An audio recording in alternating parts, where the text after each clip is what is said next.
আপনারা জানেন, তবু আমি বলি, আপনাদের এই দিকনগর একটি বিশেষ কারণে বিখ্যাত হয়ে আছে সারা বৈষ্ণব জগতের কাছে। আমার বহু বছর পর এখানে আসা হলো। আমি দিকনগরে কখনো কীর্তন গেয়েছি বলে আমার মনে পড়ে না। হয়তো দিকনগরের এদিক ওদিক গান হয়ে থাকতে পারে, কিন্তু দিকনগরে বোধহয় আমার কীর্তনের আগে পরিবেশিত হয়নি। কিন্তু দিকনগরে আমি এসেছি, তার কারণ এই দিকনগরে আমার মাসির বাড়ি। এই দিকনগরে ভোলানাথ চক্রবর্তী আমার মেসোমশাই, সেই জন্য মাসির বাড়িতে তাও আসা হয়েছে কখন, 25 বছর আগে। এই লাস্ট 25 বছরের মধ্যে আমার আর দিকনগরে আসা হয়নি। 25 বছর আগে এসেছিলাম, বাবা তার বোনের সঙ্গে দেখা করতে এসেছিলেন, সেই সুযোগে আমাদেরও পিসির বাড়ি দেখা হয়ে গেছে। হ্যাঁ, কিন্তু সেটা থেকেও বড় ব্যাপার, এই দিকনগর বৈষ্ণব জগতের কাছে একটি প্রণম্য মহাতীর্থ। তার কারণ এই দিকনগর হলো একমাত্র জায়গা, সারা পৃথিবীর মধ্যে আর কোথাও এই ঘটনা ঘটেছে কিনা আমার জানা নেই। বৈষ্ণব জগতে একটা আশ্চর্য ঘটনা এই দিকনগরের মাটিতে ঘটেছিল। সেটা হচ্ছে শ্রী রাধারমণ চরণ দাস দেব ঠাকুর যখন এই দিকনগর গ্রামে এসেছিলেন, তখন একটি বট গাছকে তিনি সংকীর্তনের মধ্যে এমনভাবে দিব্য ভাব প্রকাশ করেছিলেন যে সংকীর্তনে বট গাছের ডালপালা নৃত্য করেছিল। সেই বট গাছটি দেখার জন্য দূর দূরান্ত থেকে ভক্তবৃন্দ এই দিকনগর গ্রামে আসেন, এবং দিকনগর গ্রামে হরি সংকীর্তনের মহিমায় গাছ নৃত্য করেছে। সেই গাছ এখনো আপনাদের এই দিকনগরে বিরাজ করছে। আপনাদের এইখানে গান গাইতে আসার আগে আমি সেই মহাতীর্থে প্রণাম জানিয়ে এসেছি, কারণ রাধারমণ চরণ দাস দেব এইখানে যখন এসেছিলেন, ওই গাছ সংকীর্তনের তালে তালে নৃত্য করেছিল। লোকে ভাবছিল বোধহয় বাঁদর টান্দর ভিতরে উঠে ডালপালা নাচাচ্ছে, নাম গান চলছে, বোধহয় বাঁদর উঠে গেছে গাছের ডালে, তাই গাছের ডালগুলো নাচছে। কিন্তু ভালো করে খেয়াল করে দেখলো না, বাঁদর নয়। কীর্তন যখন খুব একদম প্রেমানন্দে কীর্তনের সুরতাল বাজছে, তখন ডালপালা নাচছে। আবার কীর্তনের সুরতাল যেই ধীর লয়ে ঢিমে হয়ে আসছে, তখন ডালপালা আবার স্থির হয়ে যাচ্ছে। এই অলৌকিক দৃশ্যটা কোনো জাদু নয়, এবং এটা একদিন ঘটেছে কয়েক মিনিটের জন্য, তাও নয়, পরপর কয়েকদিন এই ঘটনাটি ঘটেছিল। যে কদিন রাধারমণ চরণ দাস দেব ওখানে নাম সংকীর্তন পরিবেশন করেছিলেন, সেই কদিনই এই অলৌকিক ঘটনা ঘটেছিল। এবং এটা যখন কলকাতায় প্রচার হয়ে গেল, তখন কলকাতার বিজ্ঞানীরা দেখতে এলো যে এই ব্যাপারটা সম্ভব কি করে, যে হরি সংকীর্তনের তালে তালে গাছের ডালপালা নাচছে, এটা কি অসম্ভব ব্যাপার। খুব জোর আমরা দেখতে পেয়েছি লজ্জাবতী লতা একটু ছুলে পড়ে, সেই লজ্জাবতী লতার পাতাগুলো কেমন গুটিয়ে আসে, সেটা না হয় তবু চোখে দেখা ব্যাপার সকলের, কিন্তু নাম সংকীর্তনের সঙ্গে বট গাছের মতো একটা শক্তপোক্ত গাছের ডালপালা নাচবে, এ তো অসম্ভব ব্যাপার। সেই জন্য বিজ্ঞানীরা দেখতে এসেছিলেন কলকাতা থেকে ওই সময় যখন এই ঘটনা ঘটেছিল। তারা যখন কিছুতেই চোখে দেখেও ঘটনাটা বিশ্বাস করতে পারছেন না, চোখে দেখছেন যে কীর্তন যখনই হচ্ছে ডালপালা নাচছে, অথচ কীর্তন থেমে গেলে ডালপালা থেমে যাচ্ছে, চোখে দেখছেন, কিন্তু বিজ্ঞানীরা বিশ্বাস করতে পারছিলেন না। যেখানে বিজ্ঞানের উত্তর পাওয়া যায় না, সেখানে আধ্যাত্মিক জ্ঞানীর কাছে উত্তর পাওয়া যায়।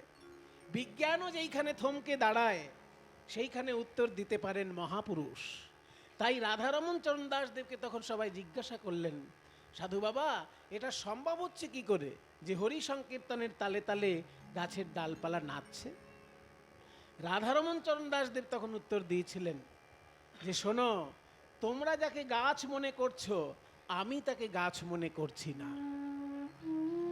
আজকে উনি গাছ রূপে আমাদের সামনে দেখা দিয়েছেন, আসলে উনি পূর্বজন্মে কোনো মহাপুরুষ ছিলেন, কোনো বিরাট বৈষ্ণব সাধক ছিলেন। তিনি সংকীর্তন হলেই নেচে উঠতেন, কিন্তু আজকে যে তিনি বৃক্ষরূপে জন্ম নিয়েছেন এটা উনি ভুলে গেছেন। তাই পূর্বজন্মের সংস্কার বশত হরি সংকীর্তনের ধ্বনি যখনই হচ্ছে উনি নৃত্য করছেন, আবার যখনই হরি সংকীর্তনের ধ্বনি থেমে যাচ্ছে ওনার ডালপালা থেমে যাচ্ছে। এই কথায় বিজ্ঞানীগণ তখন সবে সবে জানতে পেরেছেন জগদীশচন্দ্র বসুর দ্বারা যে গাছপালারও প্রাণ আছে, গাছপালা জড় পদার্থ নয়। তার আগে মানুষের বিশ্বাস ছিল গাছপালা বোধহয় জড় পদার্থ, কিন্তু জগদীশচন্দ্র বসু যখন প্রমাণ করে দেখালেন বিজ্ঞানের পরীক্ষা নিরীক্ষা করে যে গাছপালারও প্রাণ আছে, তারাও খায়, তারাও বংশ বিস্তার করে, তাই সেই গাছপালা, সব গাছপালার মধ্যে যে মহাপুরুষ প্রকাশ পান তা নয়। তুলসী গাছ, বট গাছ, এই রকম পবিত্র গাছে মহাপুরুষ পুনরায় জন্মগ্রহণ করেন। তাই রাধারমণ চরণ দাসদেব উত্তর দিলেন যে ইনি এখন গাছ রূপে থাকলেও আগের জন্মে উনি বিরাট বড় বৈষ্ণব সাধক ছিলেন। তাই তিনি আগের জন্মে যেরকম কীর্তন শুনলেই নেচে উঠতেন, এই জন্মে যে উনি গাছ হয়ে জন্মেছেন সেটা উনি ভুলে গেছেন। আগের জন্মের সংস্কার বশত উনি কীর্তনের ধ্বনি শুনেই নৃত্য করছেন। কাজেই আপনারা বড় ভাগ্যবান, আপনারা হলেন দিকনগরবাসী। এই সেই বিখ্যাত দিকনগর বৈষ্ণব জগতের ঐতিহাসিক তীর্থ, যেখানে হরিনামের ধ্বনিতে, হরি সংকীর্তনের ধ্বনিতে গাছ নেচেছে। সেই কল্পতরু আপনারা দর্শন করেন, প্রণাম করেন। আমারও সৌভাগ্য হলো আজকে সেইখানে 25 বছর পর আবার প্রণাম করার। আপনারা সবাই আশীর্বাদ করবেন, গৌর গোবিন্দ লীলারস সংকীর্তনে আমরা সবাই যেন আনন্দে ডুবে যেতে পারি। তাহলে যে কথা বলছিলাম, আমি আমার কমিটির যে দাদা ভাইরা সম্মান জানাতে এসেছিলেন সকলকে আমার আন্তরিক কৃতজ্ঞতা জানাই।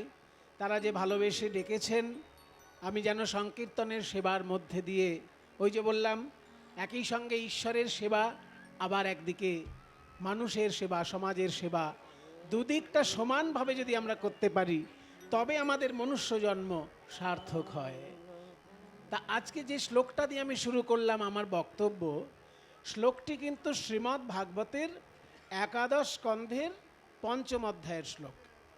এই প্রসঙ্গে কোন প্রসঙ্গে শ্লোকটি উচ্চারিত হয়েছে না, নিমি রাজার রাজসভায় একবার 9 জন মহাযোগী উপস্থিত হয়েছিলেন। সেই 9 জন মহাযোগীর মধ্যে একজন যোগী নাম ছিল করভাজন মুনি। সেই করভাজন মুনি ভবিষ্যৎ বলতে পারতেন। সবাই তো ভবিষ্যৎ বলতে পারে না, করভাজন মুনি ভবিষ্যৎ বলতে পারতেন। তখন নিমি রাজা জিজ্ঞাসা করলেন যে আপনি যেটা জানেন সেটা আমাদেরকে বলুন। আমাদের যে যুগটা চলছে, এই যুগ ছাড়াও তো আরো 3টে যুগ আছে, সত্য, ত্রেতা, দাপর, কলি। এই 4টে যুগের মধ্যে কলি যুগে কি রূপে ভগবান আমাদেরকে ধরা দেবেন সেটা আপনি একটু খুলে বলুন। তখন করভাজন মুনি উত্তর দিয়েছিলেন যে দাপর যুগে যিনি শ্রীকৃষ্ণ, তিনি কলিযুগে আসবেন। তার নামটা আমি আপনাদেরকে বলতে পারছি না, কারণ আমি তার নামটা উচ্চারণ করতে পারছি না, জানি না তার নাম কি হবে। তবে তাকে দেখতে কেমন হবে এবং তার স্বভাবটি কেমন হবে সেটা আমি বলে দিতে পারবো। সেই জন্য এই শ্লোকটা এসেছে যে কলিযুগের ভগবান দেখতে কেমন হবেন, তার স্বভাব কেমন হবে, সেইটা নিয়ে এই শ্লোকটা। কৃষ্ণ বর্ণম, তিনি হবেন কৃষ্ণ বর্ণ। এবার কৃষ্ণ বর্ণ মানে যদি কেউ ভেবে নেয় কালো রং, তাহলে কিন্তু ভুল ভাবা হয়ে গেল। এখানে কৃষ্ণ বর্ণ মানে কালো রং নয়। কৃষ্ণং বর্ণয়তি ইয়ঃ স কৃষ্ণ বর্ণ, অর্থাৎ তিনি সবসময় কৃষ্ণের বর্ণনায় ডুবে থাকবেন। দেখুন আস্তে আস্তে আপনারা মিলিয়ে নিতে পারবেন। করভাজন মুনি বলছেন এমন একজন ভগবান কলিযুগে আসবেন, তিনি সবসময় কৃষ্ণের বর্ণনায় ডুবে থাকবেন। তাহলে কৃষ্ণ বর্ণম মানে এখানে কৃষ্ণের বর্ণনা তিনি সারাক্ষণ করবেন। আর তিনি দেখতে কেমন হবেন না, তৃষা অকৃষ্ণম, তুইষা মানে গায়ের রং, ত্বক, ত্বক, তার ত্বকের রংটা হবে অকৃষ্ণ, অকৃষ্ণ হবে তার গায়ের রং। এবার অকৃষ্ণ বললে কোন রং বুঝায়? অকৃষ্ণ মানে কালো নয়। অকৃষ্ণ বললে যদি কালো নয় বোঝায়, তাহলে তো কালো নয় বললে অনেক রকম রং বোঝাবে। লালটাকেও বোঝাতে পারে, সবুজটাকেও বোঝাতে পারে, হলুদটাকেও বোঝাতে পারে। এই এতগুলো রঙের মধ্যে কোন রংটা ধরবো আমরা? তখন বলছে শোনো, 4টে যুগে ভগবানের 4টে রং হবে, তার মধ্যে 3টে বাদ দিয়ে ধরবে, তাহলেই তো তোমাদের অঙ্ক মিলে যাবে। দোকানদার, আমি শুনেছি এখানে শ্রীকৃষ্ণকে বস্ত্র দিতে হয়, কারণ মা মীরাবাই যখন এখানে কৃষ্ণের সঙ্গে বিলীন হয়ে গেছিলেন, জানেন তো গল্প কাহিনীটা? মীরাবাই দ্বারকায় শ্রীকৃষ্ণের অঙ্গে বিলীন হয়ে গেছিলেন। মানে দ্বারকায় যখন কৃষ্ণ মন্দিরে প্রবেশ করেছিলেন মীরাবাই, তারপর দরজা খুলে তাকে আর পাওয়া যায়নি। মীরাবাইয়ের গায়ে যে কাপড়টা ছিল, সেই কাপড়টা শ্রীকৃষ্ণের বিগ্রহে জড়ানো ছিল। ভক্তগণ তখন থেকে বিশ্বাস করেন যে মীরাবাইয়ের শ্রীঅঙ্গ দ্বারকার শ্রীকৃষ্ণের সঙ্গে বিলীন হয়ে গেছে, আর মীরাবাইয়ের কাপড়টা তার গায়ে ছিল। তখন থেকে সবাই বস্ত্র শ্রীকৃষ্ণকে ওখানে উপহার দেন। সেই জন্য আমিও বস্ত্র দিতে চাই। দোকানদারকে গিয়ে বললাম যে একটু বস্ত্র দিতে চাই। তখন দোকানদার বলছে, देखिए हम लोग यहाँ पर भगवान को सबसे ज़्यादा मूल्यवान जो है वही चीज़ देते हैं। आपके हिसाब, आपकी भक्ति आपका ही रहेगी, लेकिन आप आपके हिसाब से कर सकते हैं, लेकिन हम जो करते हैं सबसे ज़्यादा कीमती जो वस्त्र होता है वही भगवान को हम चढ़ाते हैं। আমি তখন বাঙালি, ভেতো বাঙালি, বলে ভাই কত দাম বস্ত্রের? বলে আমাদের এখানে সব থেকে বস্ত্র সুন্দর। তখন আমি বলছি আপনাদেরকে প্রায় 15 বছর আগের কথা। তসরের কাপড়, তসরের কাপড় তো দামি হবেই। লাল টকটকে তসরের কাপড় একটা দেখালো, বলছে এখানে লাল বস্ত্র শ্রীকৃষ্ণের খুব প্রিয়, কারণ মীরাবাইয়ের ওড়নাটা লাল রঙের ছিল, তাই লাল কাপড় দিতে হয়। তো এটা 2000 টাকা দাম। এবার 2000 টাকা দাম যখনই বলেছে, আমি ভাবছি বাপরে বাপ, এত দামি জিনিস দিয়ে দিতে হবে ঠাকুরকে? কি রে বাবা, ঠিক আছে, যখন দোকানদার এত বলছে, ভক্তি করে বলছে, দাও দিয়ে দাও 2000 টাকা। তা 2000 টাকার একটা কাপড় কিনে ঠাকুরকে ওখানে নিবেদন করলাম। কিন্তু মানে কিপ্টে স্বভাবের লোক যেমন হয়, আমার তো ভিতরটা সেরকম করছে না। ভিতরটা তো বারবার বলছে যে কি গেল আমার 2000 টাকা চলে গেল, 2000 টাকা চলে গেল। ভিতরটা তখন এরকম হচ্ছে। মজার ব্যাপার কি জানেন? বাড়িতে যখন এসছি, দেখি একজন ভক্ত আমার সঙ্গে দেখা করতে এসেছে। এসে বলছে, দাদা আমি আপনার কীর্তন শুনে খুব আনন্দ পাই, সেই জন্য আপনাকে আমি একটা বস্ত্র দিতে এসেছি। তাহলে হ্যাঁ, বস্ত্র দেবেন, দিন। এবার বস্ত্রটা যখন দিচ্ছে, দেখছি কি জানেন, যে ধরনের বস্ত্র আমি ঠাকুরকে দিয়েছিলাম সেই রকম একটি বস্ত্র আমাকে দিচ্ছে। আমি তাকে একদম লজ্জার মাথা খেয়ে আমি তাকে জিজ্ঞেস করে ফেললাম, দাদা কিছু মনে করবেন না, এই যে কাপড়টা আপনি আমাকে দিচ্ছেন এটার দাম কত? তখন সে বলছে, এসব জিজ্ঞেস করতে আছে, এটার দাম 2000 টাকা। যেই বলেছে 2000 টাকা, আমার মনটা যেন একদম মাটিতে মিশে গেল, যে আমি ঠাকুরকে 2000 টাকার কাপড় দিয়েছিলাম, ঠাকুর সঙ্গে সঙ্গে আমার বাড়িতে আসার পরেই কিভাবে তার দান আমাকে ফিরিয়ে দিলেন। মা, এটা কেন বলছি জানেন? ভগবানকে যদি কখনো মন খুলে দিতে পারেন না, কখন যে আপনি সব কিছু ফিরে পাবেন বা তার থেকে বেশি পাবেন, এটা হিসেব করে শেষ করতে পারবেন না। আমি আমার নিজের জীবনে পেয়েছি, তাই আপনাদেরকে বললাম। এবং এটা গীতায় লেখা আছে, ভগবান শ্রীকৃষ্ণ গীতায় বলেছে, তেষাং নিত্যাভিযুক্তানাম যোগক্ষেমং বহাম্যহম। গীতার বাণী আমার জীবনে, আর কারোর জীবনে ফলেছে কি না ফলেছে আমি জানি না, আমার জীবনে ফলেছে, সেই জন্য আমি সব জায়গায় উচ্চ কণ্ঠে ঘোষণা করি। ভগবান শ্রীকৃষ্ণ বলেছেন, যদি কেউ আমায় ভালোবেসে কিছু দেয়, সে যেটা পাবার তা তো পাবেই, আমি তাকে আরো বেশি করে কিছু দিয়ে থাকি। এটা ভগবানের বাণী। তাই আপনাদের সকলের চরণে আমার নিবেদন, এত বড় কীর্তনের অনুষ্ঠান সবাই মিলে করছেন, এনারা ভিক্ষার আঁচল নিয়ে আপনাদের কাছে যাচ্ছেন, যে যেমন পারবেন প্রাণ ভরে গৌর গোবিন্দ সেবার জন্য দান করবেন। ভগবানকে দান করলে ভগবানের কৃপা যে আপনাকে কোথায় নিয়ে যায় সেটা আপনি হিসেব করে শেষ করতে পারবেন না। আমি পারিনি, তাই আপনাদেরকে বলছি। নিতাই গৌর প্রেমানন্দে, হরি বল হরি বল হরি বল, হরি বল। তাহলে মূল্যবান দান দক্ষিণা দিলেও অনেক সময় মান ভেঙে যায়। কৃষ্ণ ভাবছেন আমার কাছে সব থেকে মূল্যবান দেবার মতো উপহার কোনটা?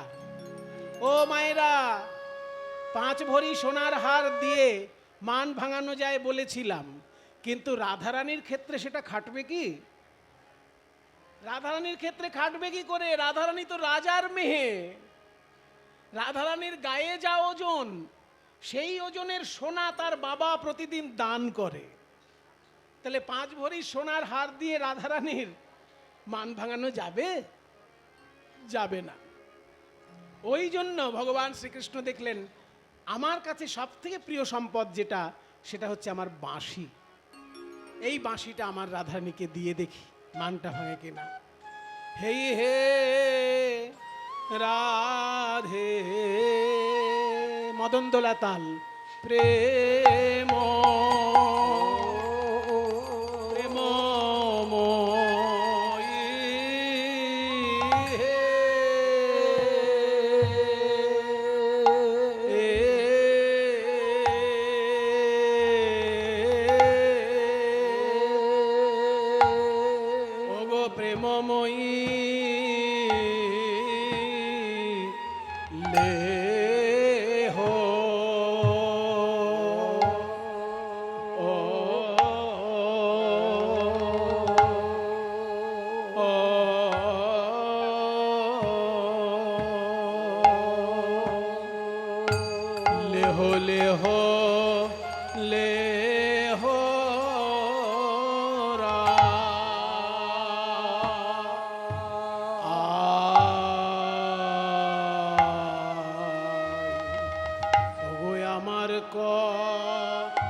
সাধের মুরলি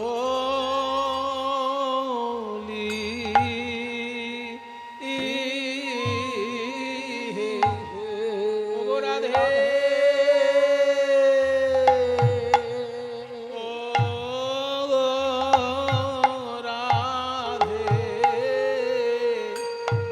প্রেম আমি রাখাল, আমি রাখাল বই তো নয় হে, আমার কি বা আছে কি বা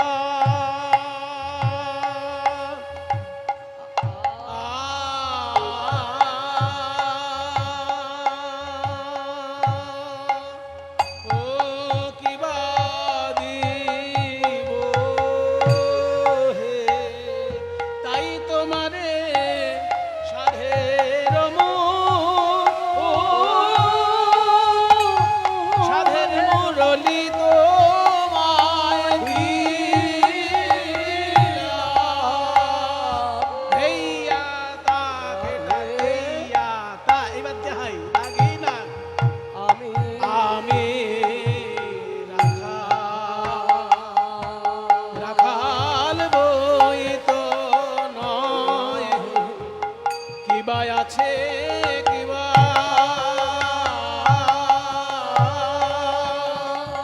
ও কিবা দিব হে, তাই তোমারে সাধের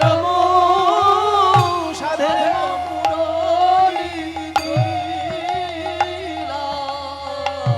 রাধে আমি রাখাল বই তো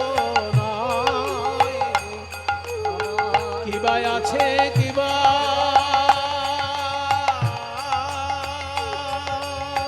ও কিবা দিব, তাই তোমারে সাধের সাধের মুরলি দিলাম ওগো রাধে প্রেম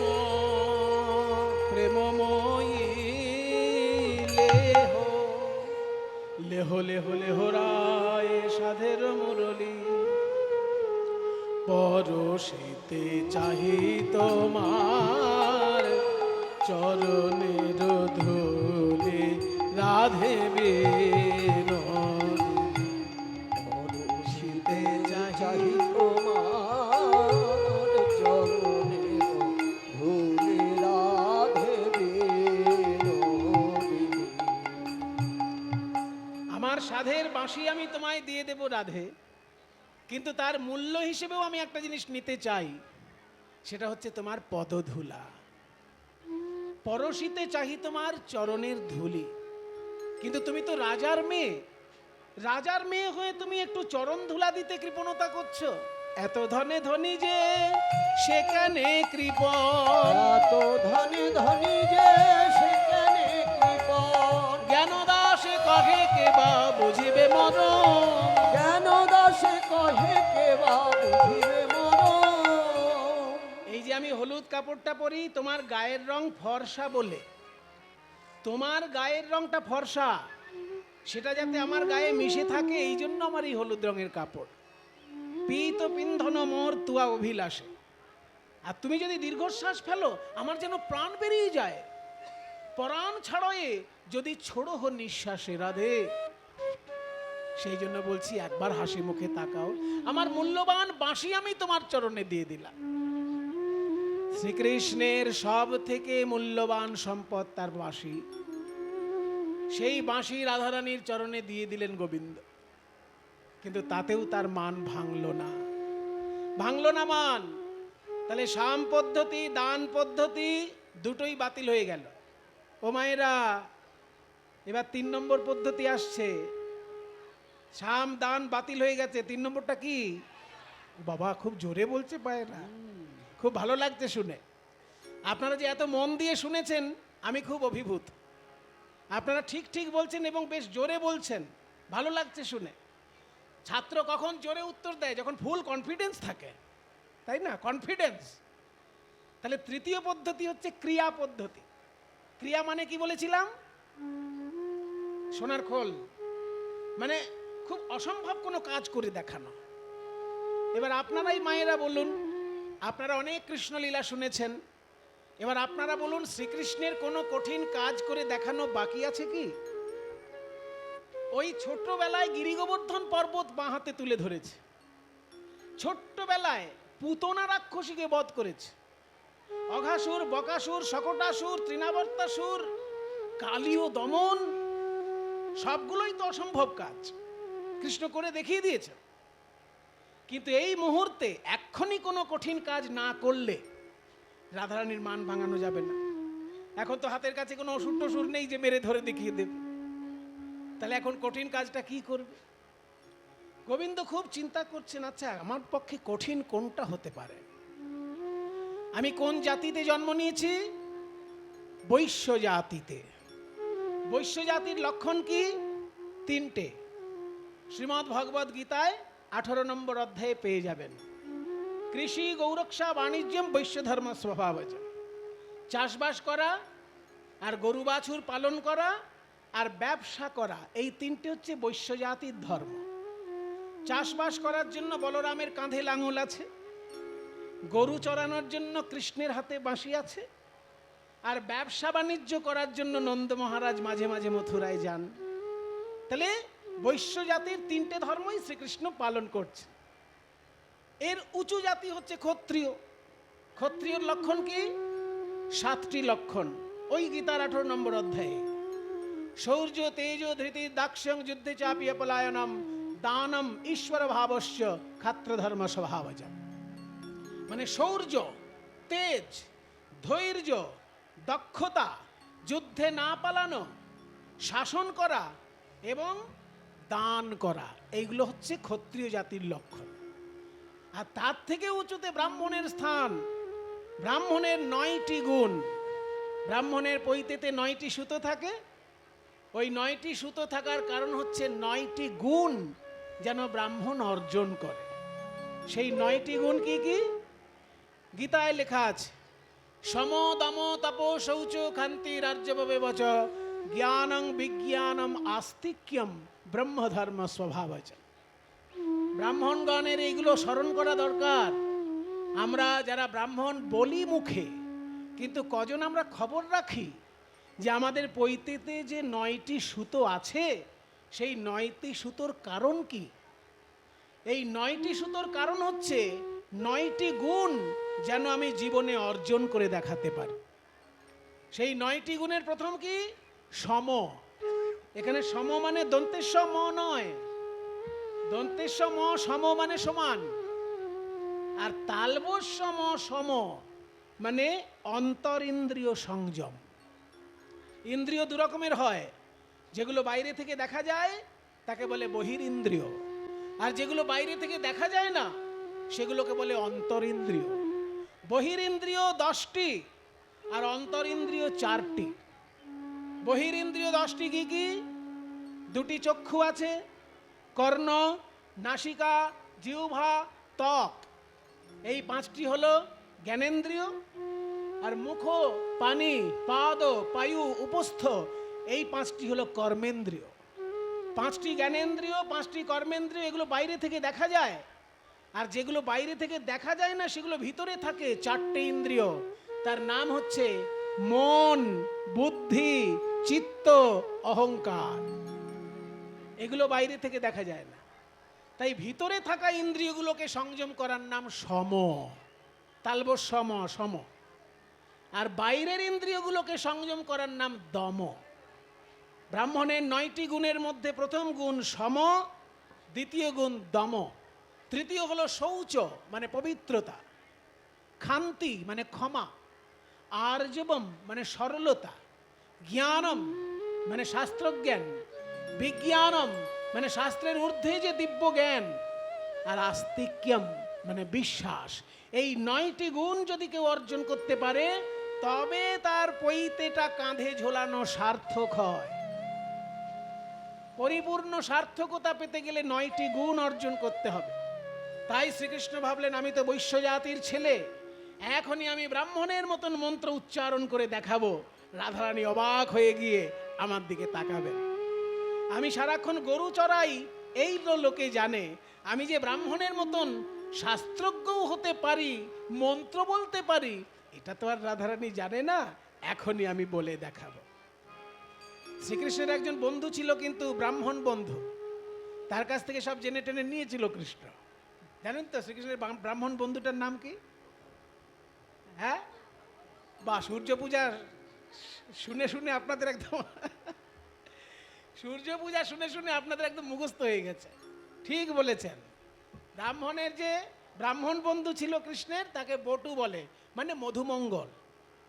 মধুমঙ্গলের ডাকনাম বটু। তা সেই বলছে তার কাছ থেকে সব শিখে নিয়েছে কিভাবে পুজো টুজো করতে হয়। এইবার রাধারানীর সামনে শুরু করে দিল নিষ্ঠাবান ব্রাহ্মণের মতন পুজো, যাতে অবাক করে দেবার জন্য অসম্ভব কাজ করছেন গোবিন্দ। তোরা দেখবি যদি আয়, তোরা দেখবি যদি আয়, তোরা তোরা দেখবি যদি আয়। মান চণ্ডীর পূজা করে, মান চণ্ডীর পূজা করে, মান চণ্ডীর পূজা করে, মান চণ্ডীর পূজা করে। রসিক শেখর শ্যামরায় দেখবি যদি আয়, তোরা দেখবি যদি আয়, তোরা দেখবি যদি আয়। মান চণ্ডীর পূজা করে, মান চণ্ডীর পূজা করে, মান চণ্ডীর পূজা করে, রসিক শেখর শ্যামরায় দেখবি যদি আয়, তোরা দেখবি যদি আয়। তোরা দেখবি যদি আয়। পূজা করতে গেলে যেসব উপকরণ দরকার হয়, সেই উপকরণ কি কি? ফুল লাগবে, বেলপাতা লাগবে, গঙ্গা জল লাগবে, এগুলো তো মিনিমাম। তো হঠাৎ করে এখন ফুল বেলপাতা কোথায় পাবে? তো গোবিন্দের হাতের তলাটা লাল টকটকে, সেটাই জবা ফুলের কাজ করছে। আর এই যে দুটো চোখ আর তিলক, এই জায়গাটা দেখুন বেলপাতার মতো দেখাচ্ছে। আর গঙ্গা জল, নয়নে তো জল আছেই রাধে রাধে বলে।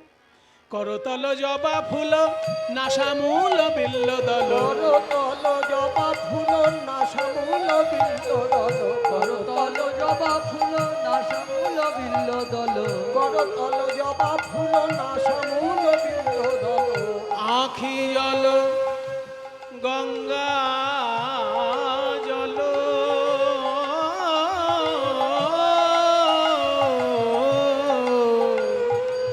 আখি জল গঙ্গা জল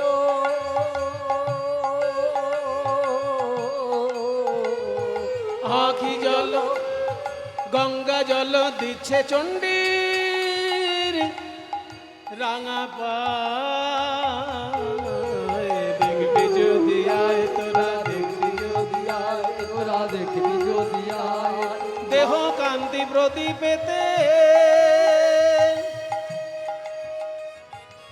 প্রদীপ কোথায় পাবে? গোবিন্দের অঙ্গকান্তি সেটাই প্রদীপের কাজ করছে। দেহ কান্তি প্রদীপেতে আরতি করে যতনেতে দেহ কান্তি প্রদীপেতে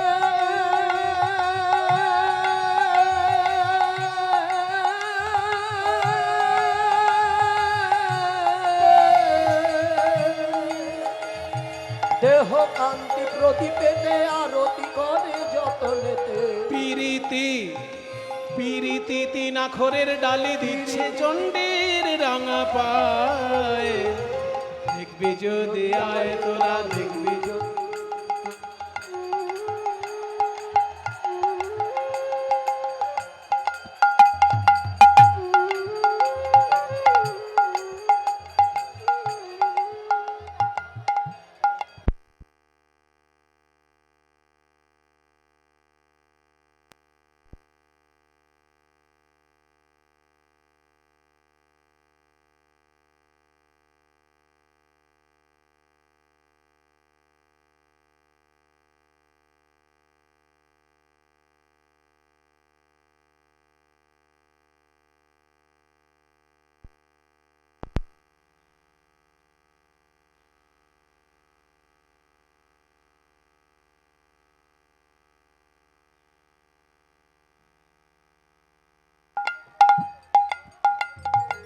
দেহ কান্তি প্রদীপেতে আরতি করে যতনেতে দেহ কান্তি প্রদীপেতে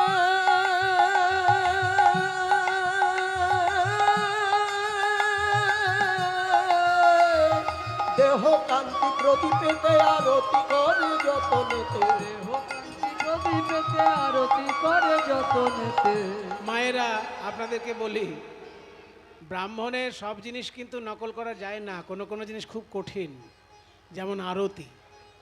আপনারা যারা ভক্ত মানুষ তারা আরতি করাটা অভ্যাস করেছেন তাই পারেন, আর যারা অভ্যাস করেনি প্রথম যারা আরতি করে কি অবস্থা হয় দেখেছেন তো? এদিকে ঘন্টাটা যখন আরতি এরকম দুটোই নড়তে থাকে, তাই না? যারা জীবনে করেননি আরতি বাড়িতে একবার করে দেখবেন। এই প্রদীপটাকে সোজা রেখে বাঁদিকে ঘন্টা নাড়ানো অভ্যাস করতে হবে। এইটা অভ্যাস যদি না থাকে, এটা অভ্যাস যদি না থাকে কি হবে জানেন তো? এই দুটো এরকম এরকম চলতে থাকবে, সেতে প্রদীপে তেল ফেল পড়ে একদম সর্বনাশ ঘটাবেন। সেই জন্য সবটাই কঠিন। কোনো জিনিস দেখতে খুব সহজ হয়, সব জিনিস সহজ নয়। দেহকান্তি প্রদীপেতে আরতি করে যতনেতে পিরিতি তিন আখরের ডালি তিনটে পুষ্পাঞ্জলি দিচ্ছেন রাধারানীর চরণে। এইবার রাখাল ছেলে হয়ে কঠিন কঠিন সংস্কৃত শ্লোক মুখ দিয়ে উচ্চারণ করে স্তব পাঠ করছেন। সবাই একটু হাত জোড় করুন। আজকে মান ভাঙানোর জন্য রাখাল ছেলে গোবিন্দ, কিন্তু মুখ থেকে উচ্চারণ করছেন কঠিন সংস্কৃত চণ্ডী পাঠ, যাতে রাধারানীর মনটা ভুলানো যায়। ওম কাত্যায়ন্যায় নমো নমঃ। ওম কাত্যায়ন্যায় নমো নমঃ। ত্বং স্বাহা ত্বং স্বধা ত্বং হেব ষডকারস্বরাত্মিকা সুধা ত্বমক্ষরে নিত্যে ত্রিধা মাত্রাস্মিকা স্থিতা अर्धमात्रा स्थिता नित्या यानोचार्या विशेषतः त्वमेव सा त्वं सावित्री त्वं देवी जननी परा त्वयैव धार्यते सर्वं त्वयैतत्सृज्यते जगत् त्वयैतत्पाल्यते देवी त्वमत्सन्त्येष सर्वदा विशिष्टौ सृष्टिरूपात्मं स्थितिरूपाजपालने तथा संहृतिरूपान्ते जगतोऽस्य जगन्मये महाविद्या महामाया महामेधा महास्मृतिः महामोहा च भवति महादेवी महाशूली प्रकृतिस्त्वं हि सर्वस्य गुणत्रय विभाविनी कालरात्रि महारात्रि मोहरात्रि सदारुणा त्वं श्री त्वमीश्वरी त्वं ह्रीस्तकबुद्धिर्बोधलक्षणा लज्जा पुष्टिस्तथा दुष्टिस्त्वं शान्तिः शान्तिरेव च खड्गिनी शूलिनी घोरा गतिनी चक्रिणी तथा शङ्खिने चापिने बाण घोषूर्णे परिगायुधा सौम्या सौम्यतरा शेष सौम्य बृहस्पति सुन्दरी परापराणां परमा त्वमेव परमेश्वरी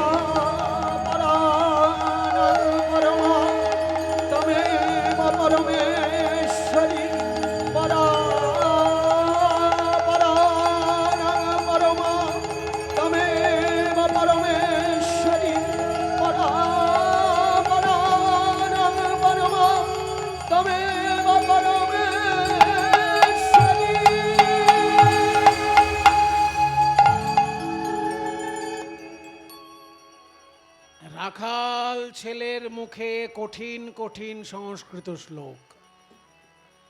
ললিতা বিশাখা চিত্রা চম্পকলতা সব সখীর গালে হাত। কৃষ্ণ এত সংস্কৃত শিখলো কোত্থেকে? এ তো গরু চড়ায়।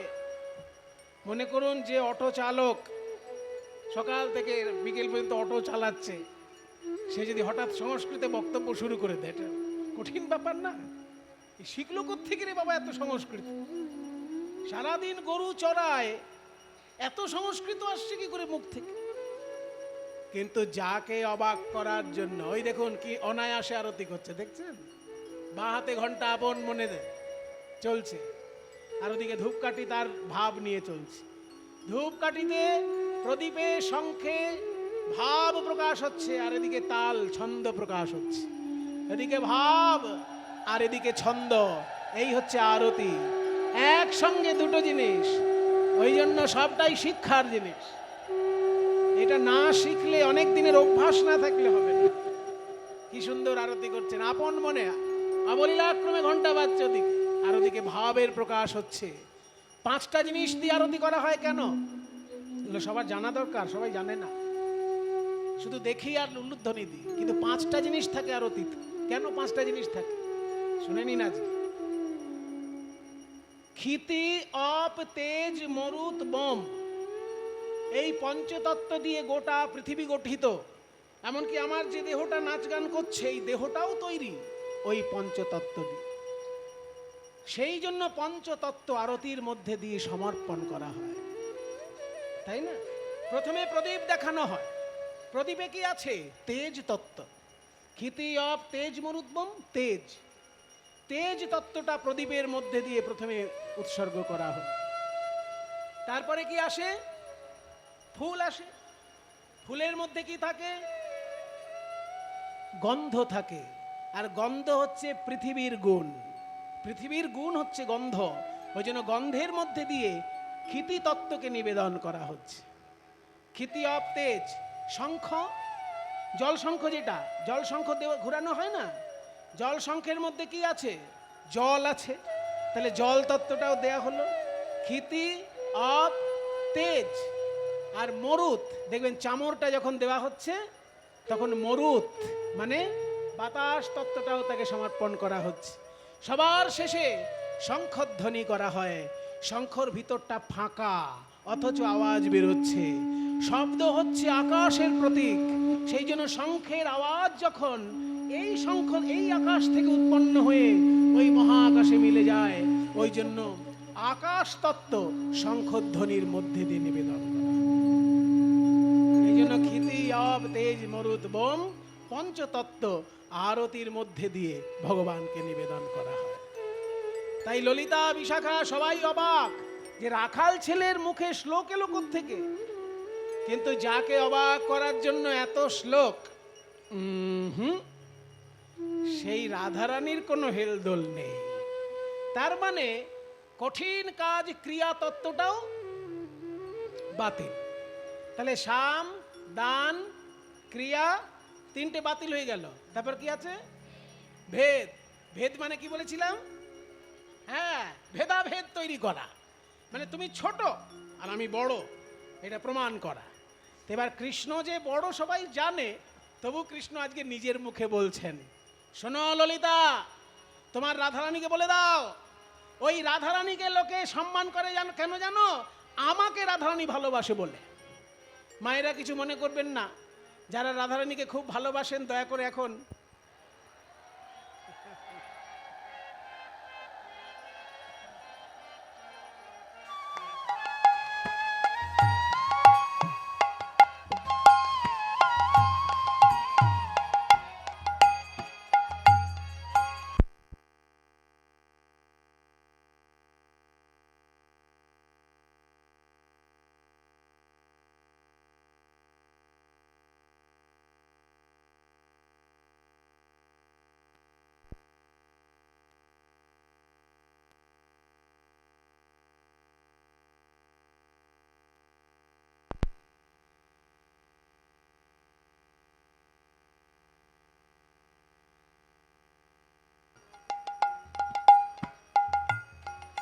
আচ্ছা, রাধারানীকে অবাক করার জন্য শ্লোক বললেন, কিন্তু তাতেও কিছুতেই মান ভাঙল না।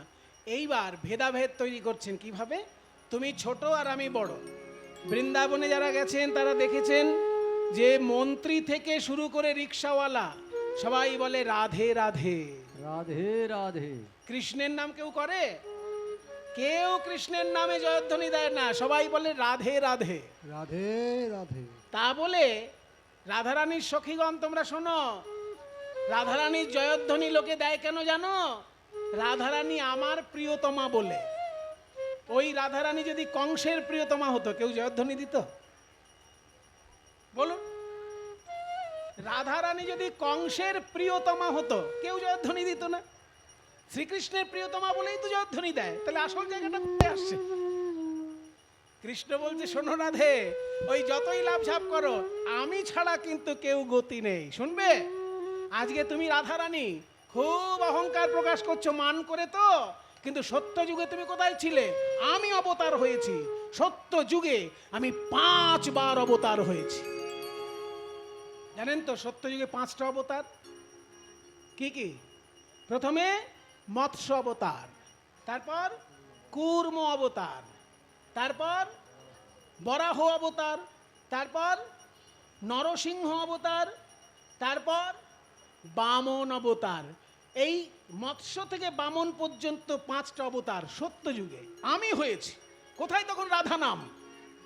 মিন কুর্ম বরাহ বামন নৃসিংহ আদি অবতার। মিন কুর্ম বরাহ বামন নৃসিংহ আদি অবতার। মিন কুর্ম বরাহ বামন নৃসিংহ আদি অবতার। মিন কুর্ম বরাহ বামন নৃসিংহ আদি অবতার। কে না জানে বৃন্দাবনে তোহে কহি পুনর্বার।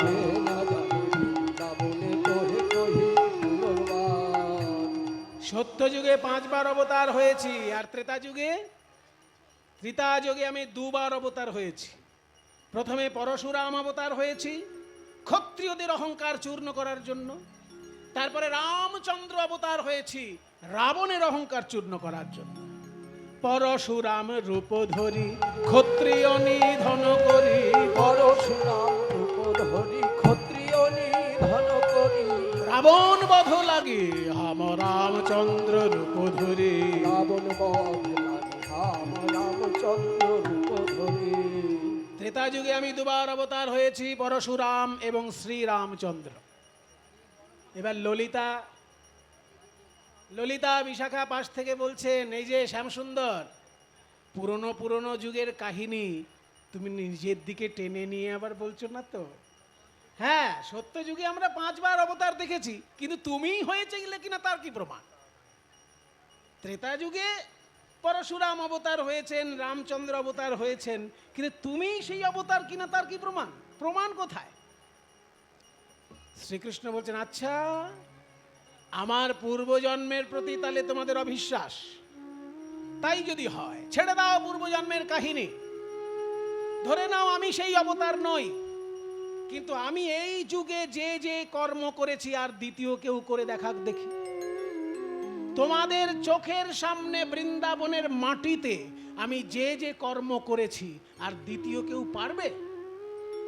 পুতনায় আদি শকট ভঞ্জন কালিয় দমন কথা, পুতনায় আদি শকট ভঞ্জন কালিয় দমন কথা, পুতনায় আদি শকট ভঞ্জন কালিয় দমন কথা। কে না জানে বৃন্দাবনে শুনো বৃষভানু সুতা, কে না জানে বৃন্দাবনে শুনো কৃষ ভানু সুতা। পুতনা বধ করেছি আমি নিজে, শকট ভঞ্জন করেছি, কালীয় দমন করেছি। বৃন্দাবনের লোক সেজন্য কত আমায় ভালোবাসে। আর তোমার রাধারানী শুধু রূপের ডালি, গুণের সাগর, সব ঠিক আছে, কিন্তু আমার মতো কালীয় দমন করতে পারবে? গিরি গোবর্ধন ধারণ করতে পারবে? পাশ থেকে একজন বলছে, রাধারানী নয়নে নয়নে শক্তি সঞ্চার করেছিল, তাই তো তুমি পেরেছিলে। চুপ! ওসব গোপন কথা সবার কাছে বলতে নেই। আমি করেছি, আমি করেছি। তাই স্বমহিমা প্রখ্যাপন যেই না করছেন, তাতেও কিন্তু রাধারানী কি করলেন জানেন? এই এত লম্বা চওড়া ভাষণ শ্রীকৃষ্ণ দিলেন, এবং কোনোটাই মিথ্যা নয়, কোনোটা কিন্তু মিথ্যে বলেননি উনি, সব ঠিক বলেছেন। কিন্তু উনি নিজে মুখে বলছেন তো শুনতে খারাপ লাগছে। কোনো মুনি ঋষি বললে পরে ঠিক ছিল, কিন্তু উনি নিজের গল্প, নিজের ঢাক নিজেই পেটাচ্ছেন। তা যার জন্য এত ঢাক পেটানো, সেই রাধারানী কি করলেন জানেন? শুধু ললিতার দিকে তাকালেন, কৃষ্ণের দিকে নয়। ললিতার দিকে তাকিয়ে মুখের ভাবটা এমন করলেন যে ওকে বলে দে, উনি বিরাট বড় মহাপুরুষ, যারা ফুল তুলসী নিয়ে ওনাকে পুজো করবেন বলে বসে আছেন, তাদের কাছে নিয়ে গিয়ে বাঁশি বাজাতে বলগে যা। এইখানে অত বড় মহাপুরুষের কোনো দরকার নেই, আমি আর ওর মুখ দর্শন করতে চাই না। শুধু চোখের ইঙ্গিতে ললিতাকে বুঝিয়ে দিলেন, কৃষ্ণের দিকে নয়। তার মানে এই যে স্বমহিমা প্রখ্যাপন, এটাও কোনো কাজে লাগলো না। ভেদাভেদ তৈরি করতে চাইলেন কৃষ্ণ, কিন্তু সেটা খুব একটা এখানে কাজে লাগলো না। সাম দান ক্রিয়া ভেদ চারটেই বাতিল হয়ে গেল। এরপর কি ছিল? ও বাবা, সেটাও মনে রেখেছেন? আমি ভাবলাম একটু ভুলে টুলে যাবেন, কিন্তু অনেকেই দেখছি খুব সুন্দর বলছেন। ঠিক বলেছেন, পঞ্চমটা হচ্ছে নতি। আর নতি মানে কি বলেছিলাম? নতি মানে পায়ে হাত দিয়ে ক্ষমা চাওয়া। এই যে শ্রীকৃষ্ণ রাধারানীর পায়ে হাত দিয়ে ক্ষমা চাইবেন, এই গানটি বিশ্ব সঙ্গীত জগতে, মানে পৃথিবীর সঙ্গীতের জগতে সব থেকে আশ্চর্য গান। মায়েরা আপনারা জেনে রাখুন, কীর্তন গানে এমন কিছু কিছু দুর্লভ গান বাজনা আছে, যেসব গানের জন্য বাঙালি গর্ব করতে পারে, তার মধ্যে এই গানটি একটি। কারণ এই গানটি এমন একটি গান, বিশ্ব ব্রহ্মাণ্ডে এই গানের কোনো দ্বিতীয় উদাহরণ নেই। কারণ এমন একটা গান স্বয়ং জয়দেবের যুগ থেকে আমাদের যুগ পর্যন্ত অপরিবর্তিত অবস্থায় রয়েছে। আপনারা যারা ভগবান মহাপ্রভুকে ভালোবাসেন তারা জানেন, চৈতন্য দেবের থেকেও 300 বছর আগে জয়দেব গোস্বামীর যুগ, অর্থাৎ এখন থেকে 800 বছরেরও বেশি পুরনো।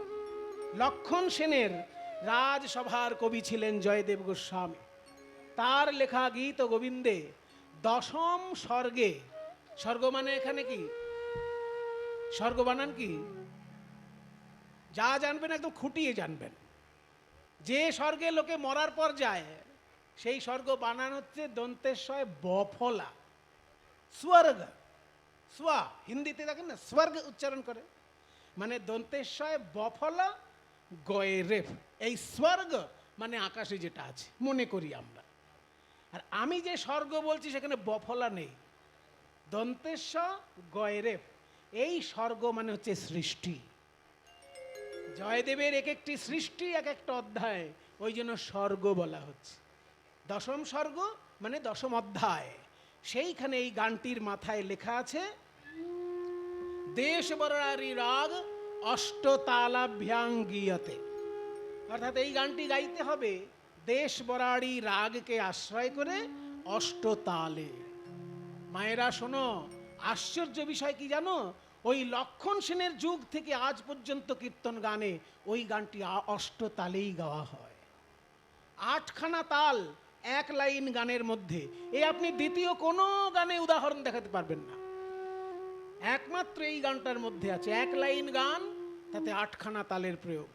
গানটির লাইন হচ্ছে, বদসি যদি কিঞ্চিদপি দন্তরুচি কৌমুদি হরতি দরতি মিরামাতি ঘোরম। বাংলা বলে দি, বদসি যদি কিঞ্চিদপি মানে রাধে তুমি যদি কিছু কথা বলো, দন্তরুচি মানে দাঁতের শোভা, কৌমুদি চাঁদের আলো, কৌমুদি মানে চাঁদের আলো, কৌমুদি চাঁদের আলোর মতো, হারাতি হরণ করে, দরতিমিরামাতি ঘোরম এই যে গভীর অন্ধকার, এই অন্ধকার হরণ করে। যদি তুমি একটু কথা বলো, কথা বলতে গেলেই দাঁত বেরোবে, ওই দাঁতের শোভা এমন যে গভীর অন্ধকার দূর করে দেয়। এই বাণীটা অষ্টতালে গাইতে হবে। সেই চৈতন্যদেবের জন্মেরও 300 বছর আগের গান, এমন একটি গান কীর্তনিয়াগণ ধরে রেখেছেন এই সঙ্গীতে। আমি এই গানটি যার কাছে শিখেছিলাম, তিনি যামিনী মুখার্জির দোহার নীলমণি দাস মশাই আমাকে শিখিয়েছিলেন। আপনাদেরকে শোনাই, আপনারা তো বুঝতে পারবেন না 8খানা তাল কোথায় শুরু হচ্ছে আর শেষ হচ্ছে কোথায়। সেই জন্য আমি হাতে যখন তাল দেব, আমার দিকে খেয়াল করবেন। এক একটা তাল শেষ হলে আমি হাতটা দুদিকে করব, তাহলেই বুঝতে পারবেন 8খানা তাল হলো কিনা। এক লাইন গানে 8টা তাল, আমার দিকে খেয়াল করবেন। 8টা তালের নাম বলছি, আড়, দোজ, জ্যোতি, শশীশেখর, গঞ্জন, বিষম পঞ্চম, রূপক, সোম। এই 8খানা তালে এক লাইন গান। বদসি যদি কিঞ্চিদপি দন্তরুচি কৌমুদি হরতি দরতি মিরামতি ঘোরম। খেয়াল করবেন 8টি তাল। হে বদসি যদি কিঞ্চিদপি দপি দন্ত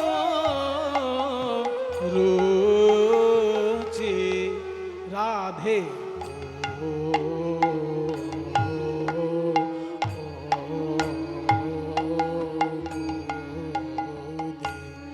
রাধে হারতি অতি দারতি অতি মীরাম অতি মতি ঘোরাম ঘোরাম ঘোরাম। শেষ। হে বদসি যদি, কারা কারা গুনলেন একটু হাত তুলুন দেখি। বাহ, বেশ কয়েকজন গুনেছেন, আমার গানটা গাওয়া সার্থক হয়েছে। 8খানা তালের গান এবার গিয়ে বলতে পারবেন। অনেক তো গান শিখলি, এমন গান জানিস যেখানে এক লাইন গানে 8খানা তাল আছে? যদি না জানিস তো ভালো করে কীর্তন শেখ। একটা গানের লাইনে 8খানা তাল, এই জয়দেবের যুগ থেকে আসছে আমাদের যুগ পর্যন্ত। এটা হচ্ছে সেই দুর্লভ গান। এই গানের দ্বিতীয় লাইনটা হচ্ছে, স্ফুরদধর শীধবে তব বদন চন্দ্রমা রোচেতি লোচন চকুরম। মানে রাধে তোমার বদনটি চাঁদ তো, এবার তোমার অধর থেকে যেন সুধা ঝরছে। সেই অধরের সুধা পান করার জন্য আমার নয়ন চকর পাখি যেন ব্যাকুল হয়ে উঠেছে। স্ফুরদধর শীধবে তব বদন চন্দ্রমা রোচেতি লোচন চকুরম। এই গানটি মানে আগের গানের সুরটাই থাকবে, শুধু তালটা পাল্টে যাবে। সুর একই থাকবে, তালটা হবে মধ্যম বীর বিক্রম, ছোট বা মধ্যম বীর বিক্রম তাল হবে, সুর একই থাকবে। রাধে স্ফুরদধর শীধবে তব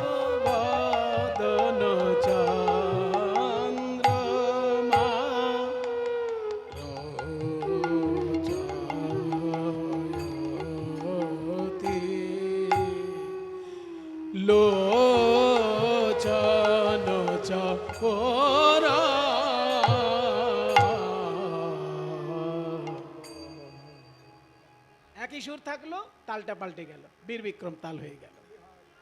এইবার এখন পরবর্তীকালে নিয়ম হয়েছে যে গানটির তৃতীয় লাইন থেকে যে আটখানা তাল ছোট ছোট করে করে প্রথম লাইনে গিয়ে দেওয়া হলো, সেই আটখানা তাল ওই তৃতীয় লাইন থেকে বড় বড় করে গাইতে হবে, এরকম নিয়ম ছিল। এখনকার দিনে শুধু নিয়ম রক্ষার জন্য আটখানা তালের প্রথম তালটি বড় করে গাওয়া হয়। আটখানা তাল কি কি বলেছিলাম সেটা আপনাদের মনে রাখা সম্ভব নয়, কারণ একবারই বলেছি। আটখানা তাল হচ্ছে আড়, দোজ, জ্যোতি, শশীশেখর, গঞ্জন, বিষম পঞ্চম, রূপক, সোম। এই আটখানা তালের মধ্যে প্রথম তালটির নাম আড়। আড় তালটা বিলম্বিত করে তৃতীয় লাইনে গাইতে হয়। বিলম্বিত করলে তার মাত্রা কি দাঁড়াবে? 20 মাত্রা দাঁড়াবে, মানে 8, 4, 8 এই বিভাগ দাঁড়াবে। এই দেখো, 1, 2, 3, 4, 5, 6, 7, 8, 9, 10, 11, 12, 13, 14, 15, 16, 17, 18, 19, 20, 1, 8, 4, 8 বিভাগে আড় তালটা, মানে শুধু নিয়ম রক্ষার জন্য আটখানা তালের প্রথম তালটি আজকালকার দিনে গাওয়া হয়। হেই হে গানের কথাটা হচ্ছে, প্রিয়ে চারুশীলে মঞ্চময়ী মানম অনিদানম। প্রিয়ে মানে হে প্রিয়া, চারুশীলে চারুশীলা রাধে, মঞ্চ মানে মুক্ত করো, ময়ী মানে আমার উপর মুক্ত করো, মানম তোমার মান আমার উপর মুক্ত করো, অনিদানম ওই অকারণ মান আমার উপর মুক্ত করো। এইটা হচ্ছে ব্যাপার। হেই হে হেই হে প্রিয়ে চারু,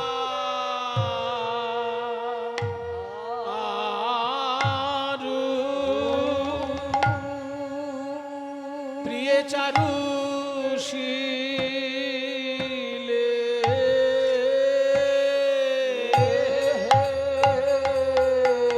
চারুশীলে মঞ্চ।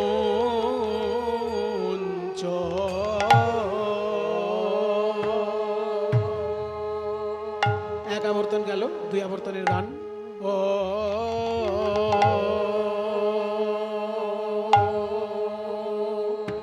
ও মঞ্চ ময়ী,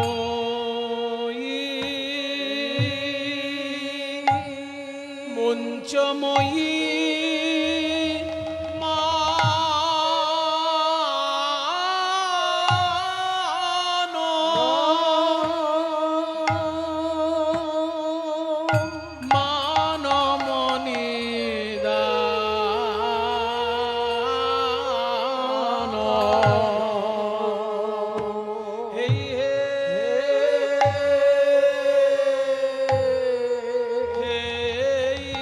হে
শুনলেন এইরকম 8খানা তাল পরপর গাইতে হতো আগেকার দিনে, কিন্তু এখনকার দিনে বাকিগুলো আর গাওয়া হয় না, শুধু নিয়ম রক্ষার জন্যই একটা তালই গাওয়া হয়। এর পরের অংশগুলো এখনকার দিনে ঝাঁপ তালে গাওয়া হয়, ছোট তাল ঝাঁপ তালে। প্রিয়ে চারুশীলে মঞ্চময়ী মানমনিদানম, তারপরে সপদি মদনানলো দহতি মম মানসম দেহি মুখ কমল মধুপানম, সপদি মদনানলো দেহতি মম মানসম, সপদি মদনানলো দহতি মম মানস সপদি মদনানলো দহতি মম মানসম, সপতি মদনানলো দহতি মম মানস দেহি মুখ কমল মধুপানম, জয় রাধে। দেহি মুখ কমল মধুপানম, জয় রাধে।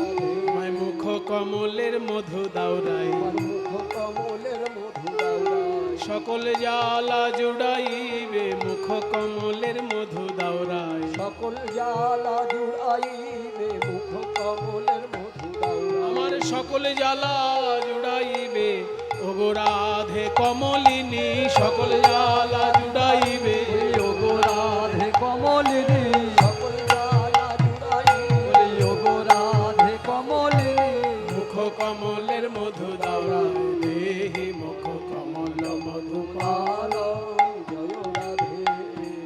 গোবিন্দ আমার রসিকতা করে বলছেন, শোনো রাধে, তুমি তো রাজকন্যা, কারোর উপর রাগ করলে আরো কঠোর আচরণ হওয়া উচিত তোমার, কিন্তু এখন পর্যন্ত আমার উপর তো তুমি কোনো কঠোর আচরণ করলে না। সত্যিই যদি তুমি আমার উপর রাগ করে থাকো, তোমায় শাস্তি দাও, শাস্তি দাও আমায়। সত্যমেবাসি যদি সুদতিময়ী কোপিনী, সত্যিই যদি আমার উপর রাগ করে থাকো, দেহি দাও খর নখর সরে ঘাতম, খর নখরে আমাকে মানে নখরূপী বানে আমায় আঘাত করো। সত্যমেবাসি যদি সুদতিময়ী কোপিনী, সত্যমেবাসি যদি সুদতিময়ী কোপিনী, দেহি খর নখর সরঘাতম, জয় রাধে দেহি। ঘাতম, জয় রাধে। আরো যদি রাগ করে থাকো তাহলে আমাকে আষ্টে পিষ্টে বাঁধো, দড়ি দিয়ে নয়। বলছে বাঁধো, কিন্তু দড়ি দিয়ে নয়। কিসে বাঁধবে? তোমার বাহুলতায় আমাকে বন্ধন করো। ঘটায় ভুজ বন্ধনম জনয় রথ খণ্ডনম, ঘটয় ভুজ বন্ধনম জনয় রথ খণ্ডনম, ঘটয় ভুজ বন্ধনম জনয় রথ খণ্ডনম, ঘটয় ভুজ বন্ধনম জনয় রথ খণ্ডনম, যেন বা ভবতি সুখ জাতম, জয় রাধে।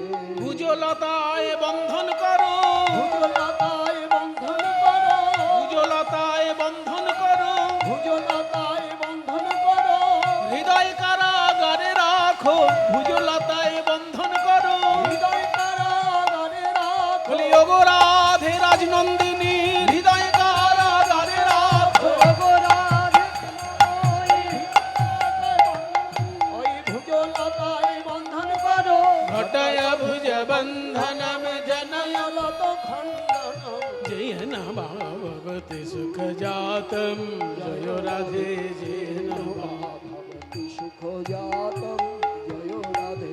ত্বমসি মম জীবনং ত্বমসি মন ভূষণং, তমসি মম জীবনম, তমসি মম ভূষণম, ত্বমসি মম ভব জলধিরত্নম, জয় রাধে। ভবতু ভবতীহ মহি সততমনুরোধিনী, তত্র মম হৃদয়মতি যত্নম, জয় রাধে। नीलनलिनाभमपि तन्वितबलोचनं धारयति कूपनदरूपं, जय জয় রাধে। भणमसृणवाणि करवाणि चरणद्वयं सरसरसदलकतकरागं। জয় রাধে। এই কথাটাও বেশ মিষ্টি। বলছে ভাণা মসৃণ বাণী, ভাণা মানে বলো, মসৃণ বাণী মানে যার বাণী খুব মসৃণ। ওগো মসৃণ বাণী সম্পন্না রাধে, তুমি একবার শুধু আমায় বলে দেখো। ভাণা মসৃণ বাণী, করবাণী আমি তাহলে করে দেব। কি করে দেব? চরণাদ্বয়ম, তোমার দুটি চরণকে সরস রসদ অলক্তক রাগম, সরস আলতার রঙে আমি তোমার পা দুটিকে রাঙিয়ে দেব। মানে তোমার দুটি চরণে সুন্দরভাবে আমি আলতা পরিয়ে দেব, শুধু আমাকে একবার আদেশ দাও। তবে যখন আলতা পরাবো, এমনি এমনি পরাবো না, কিন্তু পায়ের ধারে ধারে ছোট ছোট ফুল এঁকে দেব, আবার ফুলের মাঝখানে মাঝখানে আমার নামটা লিখে দেব। ফুলের মাঝে মাঝে আমার নাম লিখে দেব। তাহলে কি হবে জানো? আমি যখন তোমার কাছে থাকবো না, তখন মনে হলেই চেয়ে দেখবে, মনে হলেই চেয়ে দেখবে, দেখবে যেই নাম সেই কৃষ্ণ, মনে হলেই চেয়ে দেখবে যেই নাম সেই কৃষ্ণ, মনে হলেই চেয়ে দেখবে। সরস রস দলক তক রাগম। জয় রাধে। এইবার বলছে যে তোমার এই কোমরে, তোমার কোমরে কিঙ্কিনি কত সুন্দর, তোমার উরুদেশে রসতু রস না পিতব ঘন জঘন মণ্ডলে ঘোষয়ত মন্মথ নিদেশম। তোমার রসনা, এখানে রসনা মানে জিহ্বা নয়, এখানে রসনা এক ধরনের অলংকার যা উরুতে থাকতো। আগেকার দিনে মায়েদের উরুতে এক রকমের অলংকার পরা হতো। তা সেই বলছে রসনারূপী যে অলংকার, সে মদন দেবতার জয়ধ্বনি ঘোষণা করুক। রসতু রস না পিতব ঘন জঘন মণ্ডলে ঘোষয়ত মন্মথ নিদেশম।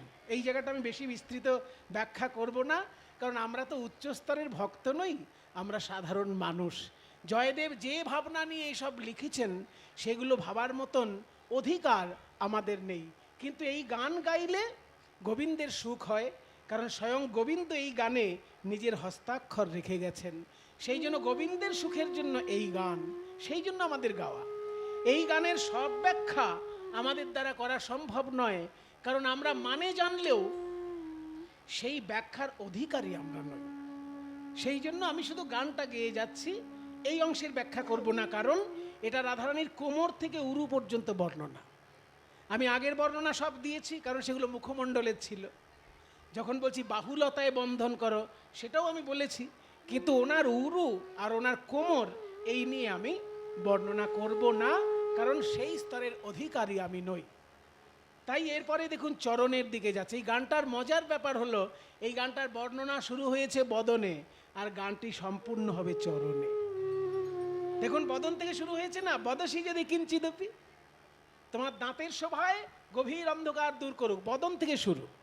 বদসি যদি কিঞ্চিদপি দন্তরুচি কৌমুদ, দাঁতের বর্ণনা থেকে গানের শুরু, আর গানটি সম্পূর্ণ হচ্ছে চরণে।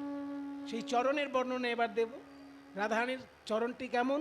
স্থল কমল গঞ্জনম মম হৃদয় রঞ্জনম, স্থল কমল রঞ্জনম মম হৃদয় রঞ্জনম, জনিতরতি রঙ্গ পরভাগম, জয় রাধে জনিতর রঙ্গ পরভাগম। জয় রাধে। ভর্ণমশ্রিণ বাণী করবাণী চরণাদ্বয়ম সরসর সদলগতক রাগম। একবার বলে দেখো, আমি তোমার ওই চরণে আলতা পরিয়ে দেবো। চরণটি কেমন? স্থল কমল গঞ্জনম। স্থল কমল মানে থলপদ্ম। মায়েরা থলপদ্ম দেখেছেন তো? থলপদ্ম সে যে হালকা হালকা গোলাপি রং হয়, খুব মানে মসৃণ পাপড়িগুলো, ওই থলপদ্মের যেমন রং, তার থেকেও সুন্দর রাধারানীর চরণটি। তাই বলছে স্থল কমল গঞ্জনম মম হৃদয় রঞ্জনম। তার মানে ওই চরণটি যদি আমার হৃদয়ে রাখো, আমার হৃদয় অলঙ্কৃত হয়ে উঠবে। আমার বুকের উপর তোমার চরণ রাখো, আমি তোমার পায়ে আলতা পরিয়ে দেব, এটা বলতে চাইছি। এই পর্যন্ত কোনো আপত্তি নেই ভক্ত সমাজের, কিন্তু এর পরক্ষণে যখনই লিখতে গেলেন সেই বিখ্যাত কথা, যেটা লিখতে গিয়ে স্বয়ং গোবিন্দ নেমে এসেছিলেন, জয়দেব লিখতে পারেননি বলে, সেই বিখ্যাত কথাটি স্মর গরল খণ্ডনং মম শিরসি মণ্ডনম, স্মর গরল খণ্ডনম মম শিরসি মণ্ডনম। না,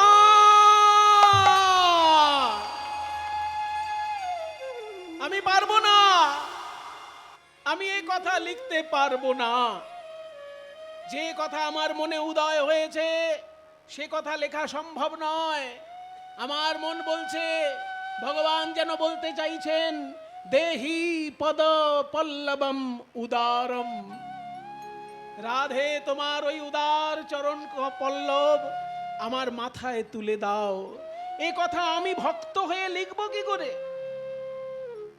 ভবিষ্যতে ভক্ত সমাজ আমার দিকে আঙুল তুলবে না, বলবে, হে জয়দেব, তুমি কি শুধু রাজসভার কবি, না ভক্ত সমাজেরও কবি? তুমি যদি শুধু রাজসভার কবি হও, তাহলে তুমি যা খুশি লিখতে পারো ভগবান নিয়ে, আমাদের আপত্তি নেই।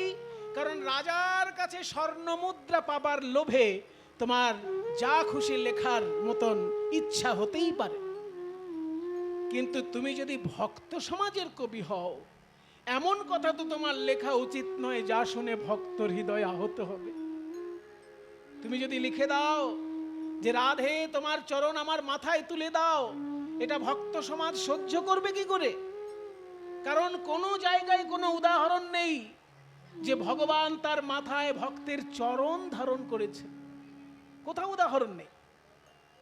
একটু আগে তুমি লিখেছো, আমার বুকের উপর তোমার চরণ রাখো, আমি পায়ে আলতা পরিয়ে দেবো। এটাই তো আমরা আপত্তি করিনি। কারণ বুকের উপর চরণ তোলা কাহিনী আছে। বিষ্ণু একবার ঘুমিয়েছিলেন, সেই ভৃগুমুনি পরীক্ষা করতে এসে তার বুকে পদাঘাত করেছিল না? মনে আছে সেই কাহিনী?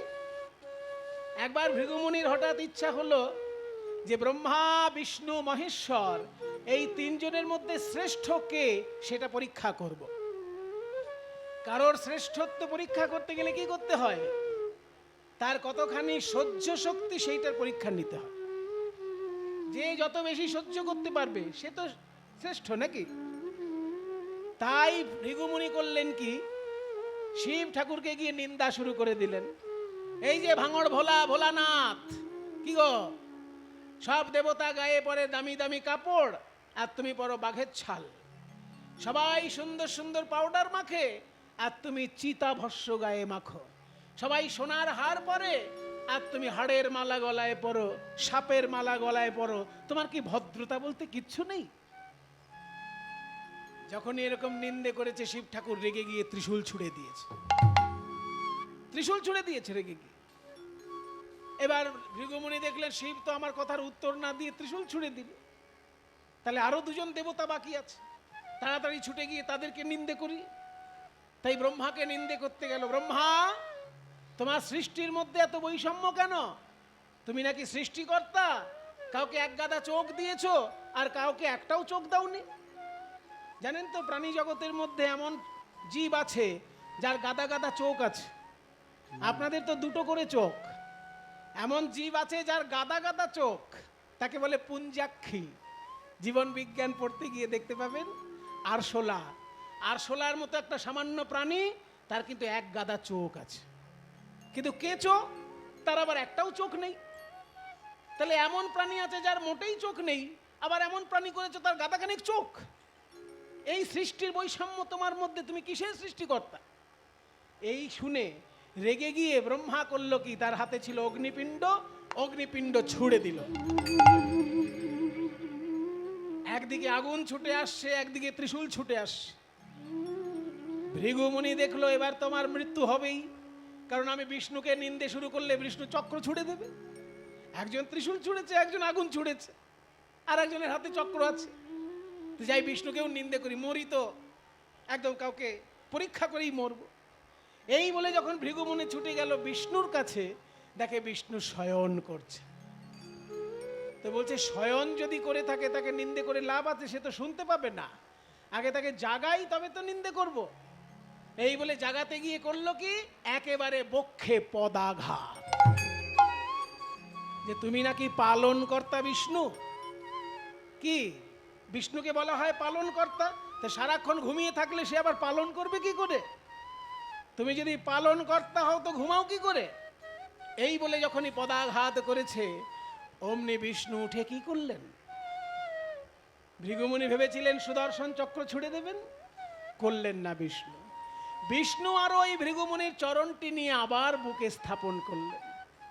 বললেন, ঋষিবর, আমার হৃদয় যে বড় কঠিন, আর আপনার চরণ যে বড় কোমল, আমাকে পদাঘাত করে আপনার পায়ে ব্যথা লাগেনি তো? যখনই এই কথা বলেছে অমনি তখন ভৃগুমুনি ঘোষণা করলেন যে ব্রহ্মা বিষ্ণু মহেশ্বর তিনজনের মধ্যে বিষ্ণুই শ্রেষ্ঠ, কারণ বিষ্ণুর সহ্য শক্তি সব থেকে বেশি। আমি শিবকে নিন্দা করেছি, সে ত্রিশূল ছুড়ে দিয়েছে। ব্রহ্মাকে নিন্দা করেছি, ব্রহ্মা অগ্নিপিণ্ড ছুড়ে দিয়েছে। আর বিষ্ণু বক্ষে পদাঘাত করেছি, কিন্তু বিষ্ণু তো আমাকে আঘাত করা দূরের কথা, আরো বলছে আমার হৃদয় কঠিন, আপনার চরণ কোমল। ব্যথা লাগেনি তো? সেই জন্য বিষ্ণুই শ্রেষ্ঠ এই যখন ঘোষণা করলেন ভৃগুমুনি সেদিন থেকে, তাহলে আপনারা দেখলেন যে ভগবান বিষ্ণু ভৃগুমুনির চরণ বুকে ধরেছেন, তাহলে আমার প্রাণ গোবিন্দ রাধারানীর চরণ বুকে ধরতেই পারেন। একটু আগে বললো আমার বুকে চরণ রাখো, আলতা পরিয়ে দেব। ভৃগুমুনির চরণ চিহ্ন বিষ্ণুর বুকে আছে, তাহলে রাধারানীর চরণ চিহ্ন গোবিন্দের পক্ষে থাকতে পারে, আমরা তো আপত্তি করিনি। কিন্তু যখনই বলে দিচ্ছে যে মাথার উপর চরণ, এর তো কোনো উদাহরণ নেই, ভক্ত সমাজ কষ্ট পাবে। তাই জয়দেব মনে মনে ভাবলেন আমার অন্য কোনো ছন্দ মনে পড়লে আমি লিখব, আমি আর লিখব না এখন। স্মরগরল খণ্ডনং মম শিরসি মণ্ডনম এই পর্যন্ত লিখে জয়দেব বন্ধ রাখলেন লেখা।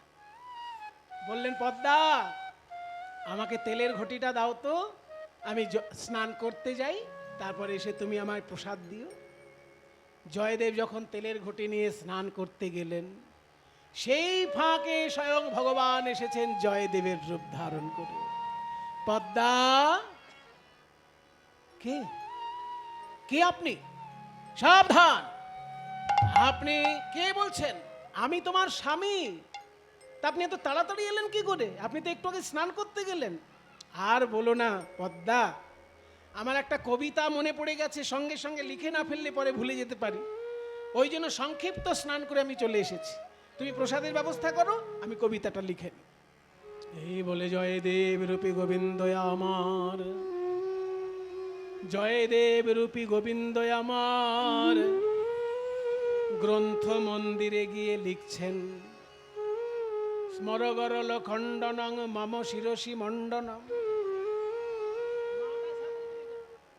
দেহি পদ পল্লব মুদারম।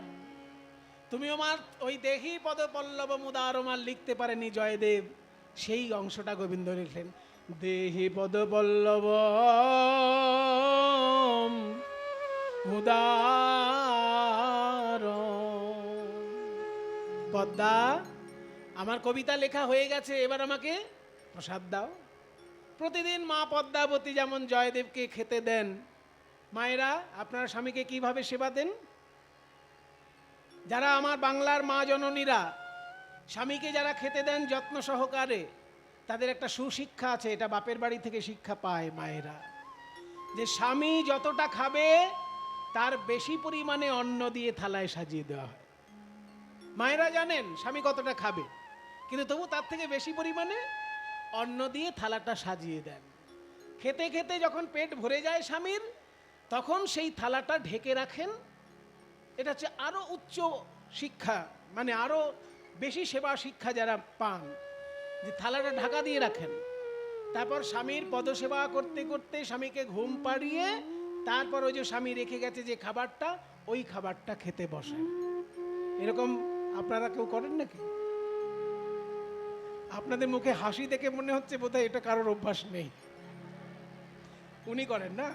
বাহ, একজন মা আরেকজন মাকে দেখাচ্ছেন, ইনি করেন, ভালো লাগছে।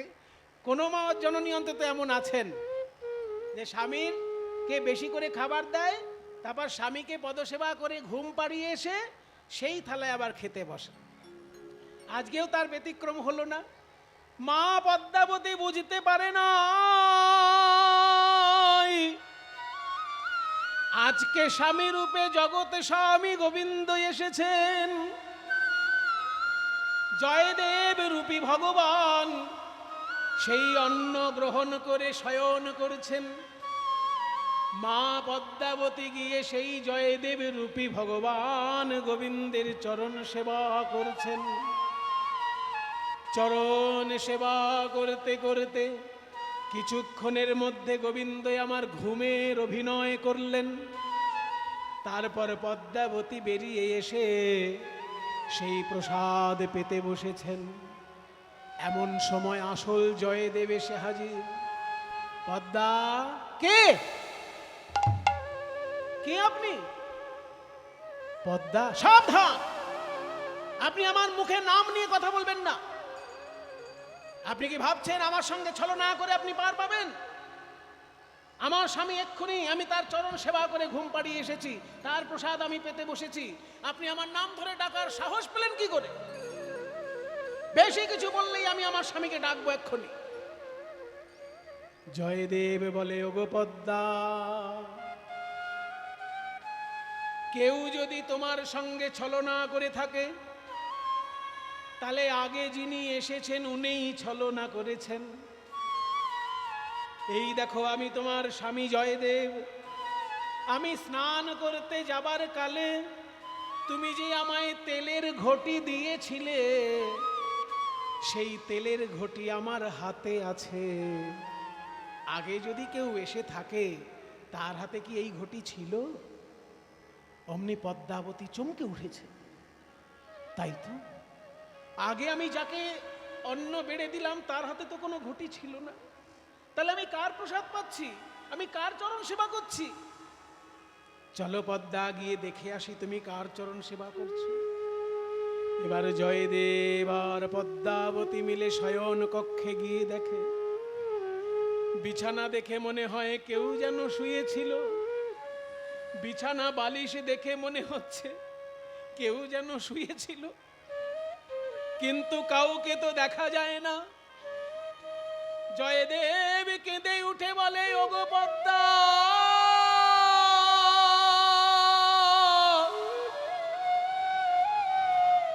নিশ্চয়ই আমার প্রাণ গোবিন্দ এসেছিলেন, নইলে বিছানা বালিশে এমন পদ্ম ফুলের গন্ধ কেন বা হবে? এই দেখো, বিছানা বালিশে পদ্ম ফুলের গন্ধ। আমি আমার গোবিন্দ মাধবকে তো পদ্ম ফুল দিয়ে সাজিয়ে এসেছি। স্বামী, তিনি কিন্তু গ্রন্থ মন্দিরেও গেছিলেন।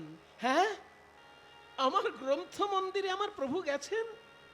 কই, চলো চলো গিয়ে দেখে আসে।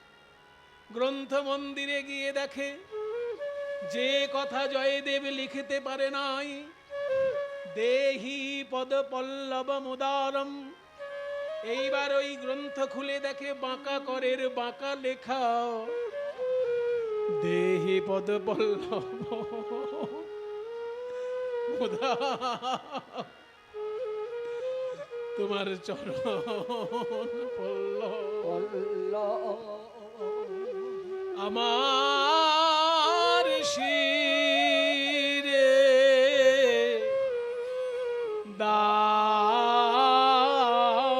দাওরাই, আমার সকল জ্বালা জুড়া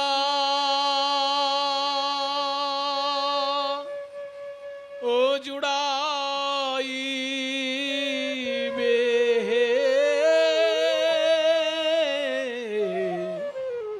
তোমার চরণ পল্লব। পদ্মাবতী গো, দেখো দেখো, ভক্ত সমাজের ভয়ে যে কথায় আমি লিখতে পারি নাই, আমার গোবিন্দ বাঁকা করের বাঁকা অক্ষরে লিখে দিয়ে গেছেন, দেহি পদ পল্লব মুদারম। এতদিন আমি তার গান লিখেছি বটে, কত সুর তালে তার গান গেয়েছি বটে, কিন্তু তার চরণ সেবা করার সুযোগ পেলাম না। আর তুমি এমন ভাগ্যবতী, আমার গোবিন্দকে তুমি স্বামী মনে করে সেবা দিয়েছ, তাকে অন্ন সেবা দিয়েছ। শুধু তাই নয়, তার শয়নকালে তুমি তার চরণ সেবা করেছ। তুমি যে আমা হতে ভাগ্যবতী। এতদিন তুমি আমার এঠো খেতে, এতদিন তুমি আমার প্রসাদ পেতে, কারণ পতি হলো পরম গুরু, আজ হতে তুমি হও আমার গুরু। এতদিন তুমি আমার প্রসাদ পেতে, আজ হতে তুমি হও আমার গুরু। কই পদ্মা দাও দাও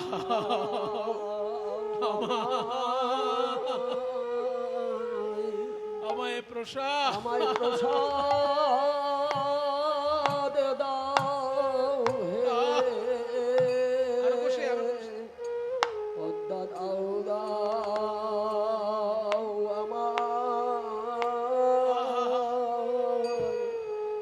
আমায় প্রসাদ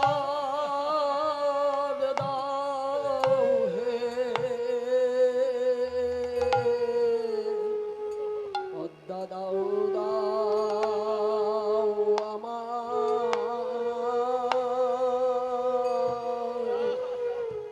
আমায় প্রসাদ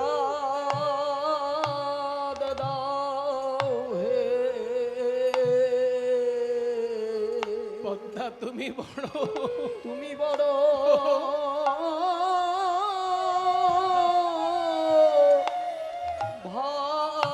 ভাগ্যবতী পদ্মা দাও দাও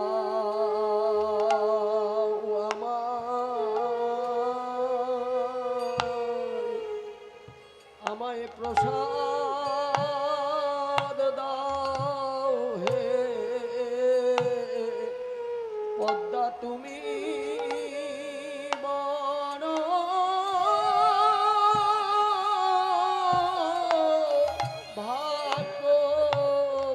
ভাগ্যবতী পদ্মা দাও দাও আমায় আমায় প্রসাদ প্রসাদ দাও হে নিতাই গৌর হরিব।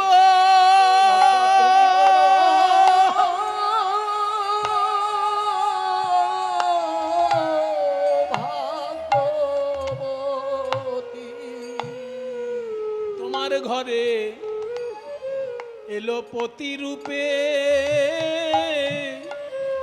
ওই জগৎপতি।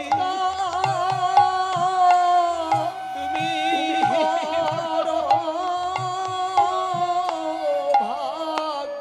ভাগ্যবতী ঘরে পতি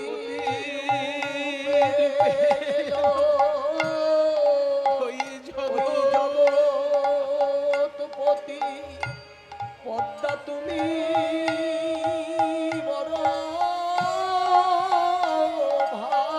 ভাগ্যবতী ঘরে পতি এলো জগৎপতি পদ্মা তুমি বড়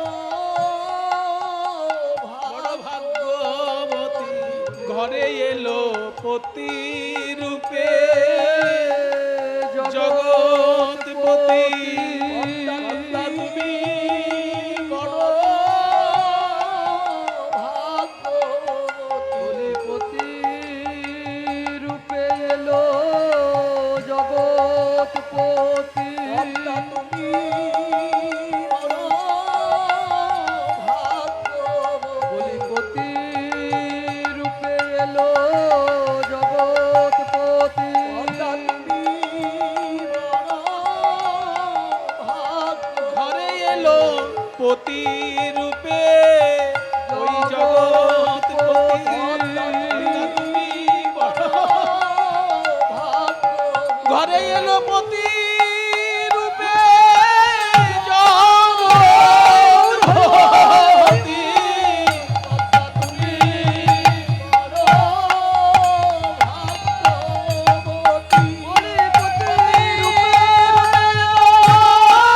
জগৎপতি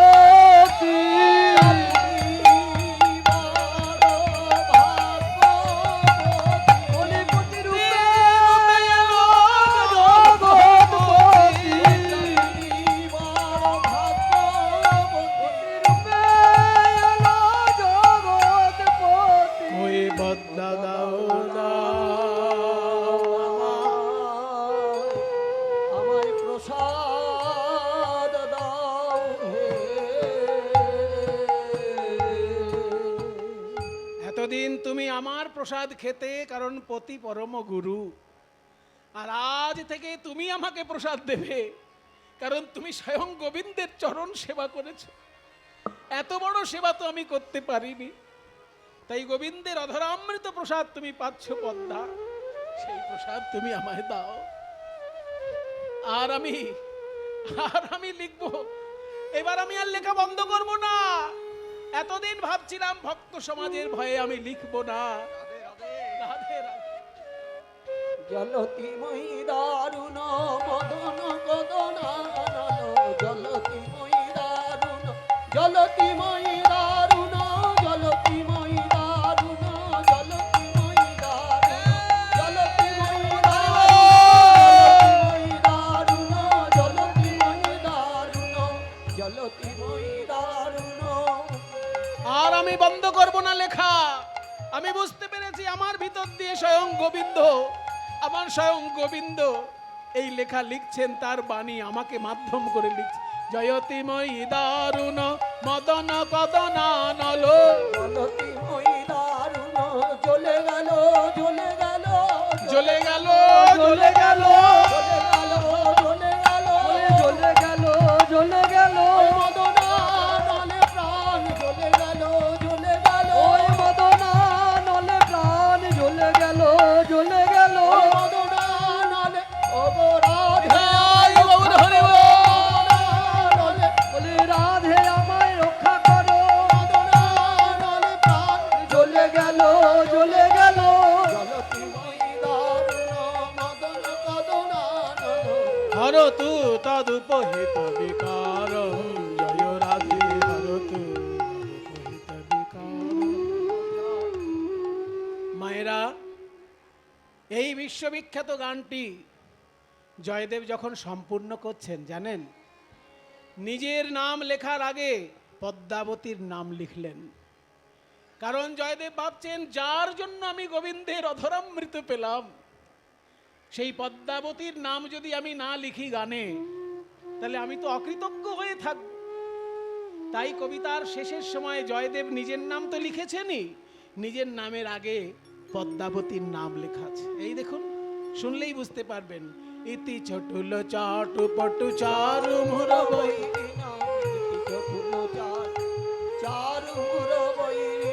রাধা মধিরচন জাতম। এইবার পদ্মাবতীর নাম দিয়ে গানটি লেখা। জয়তি পদ্মাবতী রমন জয় দেব কবি, জয়তি পদ্মাবতী, জয়তি পদ্মাবতী, জয়তি পদ্মাবতী, জয়তি পদ্মাবতী। তোমরা সবাই মিলে জয় দাও ভাই। জয় দাও ভাই, ভাগ্যবতী পদ্মাবতীর সবাই মিলে জয় দাও ভাই। ভাগবতী পদ্মাবতী, সবাই মিলে জয় দাও ভাই। ভাগ্যবতী পদ্মাবতী, ভাগ্যবান জয় দেব। ভাগ্যবতী পদ্মাবতী, ভগবান জয় দে, ভাগবতী পদ্মাবতী, সবাই মিলে জয় দাও হায়। জয়তি পদ্মাবতী। রমণ জয় দেব কবি, জয়তি পদ্মাবতী, রমণ জয় দেব কবি। भारती भणितमति शातम, जय राधे भारती। সতীয়াতম জয় রাধে। পা চরণ ধরে ক্ষমা চাইবার গানটি বিশ্ববিখ্যাত গান। আপনারা শুনলেন, কি দিব্যতার লীলা। স্বয়ং ভগবান এই গানে তার নিজের হাতের ছোঁয়া দিয়ে গেছেন। যে কথা জয়দেব লিখতে সাহস পাচ্ছিলেন না, স্বয়ং ভগবান লিখে দিলেন সেই কথা। তাহলে পঞ্চম পদ্ধতি ছিল পায়ে হাত দিয়ে ক্ষমা চাইবার কথা, সেটাও বাতিল হলো। ষষ্ঠ পদ্ধতি কি ছিল? আরো দুটো আছে কিন্তু। ষষ্ঠটা কি ছিল? উপেক্ষা। বাহ, উপেক্ষা মানে কি বলেছিলাম? চুপ করে থাকা। তা এতক্ষণ তো রাধারানী চুপই ছিলেন। রাধারানী তো সেই প্রথমে যা কথা বলেছেন তারপরে তার কথা বলেন। কথা তো সব কৃষ্ণই বলছেন। এবার কৃষ্ণ যদি কৌশল হিসেবে কথা বলা বন্ধ করে দেন, তাহলে রাধাও চুপ, কৃষ্ণও চুপ, কীর্তনীয় তাহলে একটু চুপ থাকি কিছুক্ষণ নাকি? কৃষ্ণ যখনই চুপ করে গেলেন, মান ভাঙানোর কৌশল হিসেবে চুপ করে থাকলেন, তাহলে কথাটা কে বলছে? এইবার কথাটা বলছে সখীগণ। সখীগণ বলছে, ওগো রাধে, এত মান করাই উচিত নয়। এবার তোদের বিবাদে ক্ষমা দে, বিবাদ এবার শেষ কর, বিবাদে ক্ষমা দে। ওগো রাধে, বিবাদে ক্ষমা দে, ক্ষমা দে গো, ক্ষমা দে গো রাধে, তোর অনুগত নাথে বিবাদে ক্ষমা দে। রাধে। কথাগুলো শুনুন।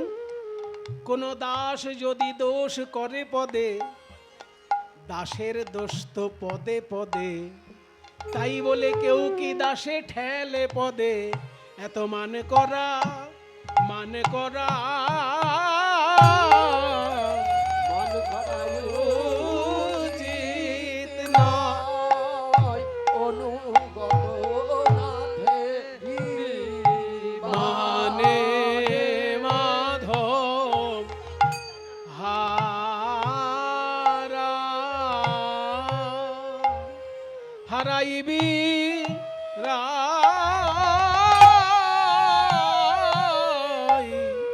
মান করা, এত মান করা উচিত নয়।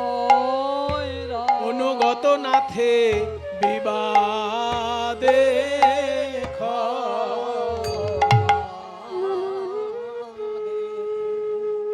সখীরা কথা বলে বোঝানোর চেষ্টা করলেন, তাতেও মান ভাঙলো না। তাহলে 6টা পদ্ধতি বাতিল হয়ে গেল, আর একটাই বাকি আছে। কি ছিল? ও বাবা, এটাও মনে রেখেছেন দেখছি। তাহলে আজকের পরীক্ষায় সব মায়েরা পাস। নিতাই গৌর প্রেমানন্দে হরি বল। হরি বল, হরি বল, হরি বল। খুব সুন্দর আপনারা উত্তর দিয়েছেন, 7-এ 7টাই উত্তর দিয়ে দিয়েছেন। 7ম পদ্ধতিটা হচ্ছে রসান্তর, মানে চমকে দিয়ে মান ভাঙা, চমকপ্রদ রস সৃষ্টি করা। তাই কৃষ্ণ চমকাবেন কি করে? কৃষ্ণ দেখলেন কোনো কিছুতে যখন মান ভাঙলো না, হঠাৎ করে কি করলেন জানেন? আছাড় খেয়ে মাটিতে পড়ে গেলেন, এমন ছটফট করতে লাগলেন যেন কৃষ্ণকে একটা সর্পদংশন করেছে। কত শত মিনতি করল বরনা, কত শত মিনতি করল বরনাহ, গলহি গরজড়ি গলহি অম্বর রে, করহি করজড়ি গলহি অম্বর রে, তবু ধনী পালটি না চাহ, তবু ধরি পালটি না চাহ। এখনো যখন রাধারানী ফিরে তাকালেন না, গোবিন্দ হঠাৎ আছাড় খেয়ে পড়ে গেলেন। মোলাম মোলাম মোলাম, আমায় সাপে কামড়েছে, আমায় সাপে কামড়েছে, আমায় সাপে কামড়েছে। এই তো কি হলো মধুর, আমার কি হলো? পঞ্চবদন ওহি মঝুমনে দংশল হে,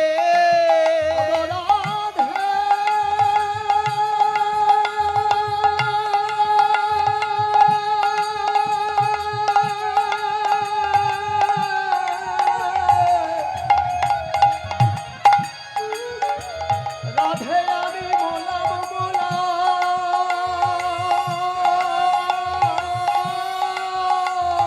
পঞ্চবদন ওহি মধুবনে দংশন হে। রাধে আমি মোলাম মোলাম, রাধে আমি মোলাম মোলাম, 5 মুখ সাপে কেটেছে 5টা ফনা। এমন একটা সাপ আমায় কামড়েছে, 5টা ফনা, 5 মুখ সাপে কেটেছে। মরতে আমি ভয় করি না, এক দুঃখ রইল মনে, মরণকালে তোমার চাঁদ বদন দেখা হলো না। এক দুঃখ রইল তোমার চাঁদ বদন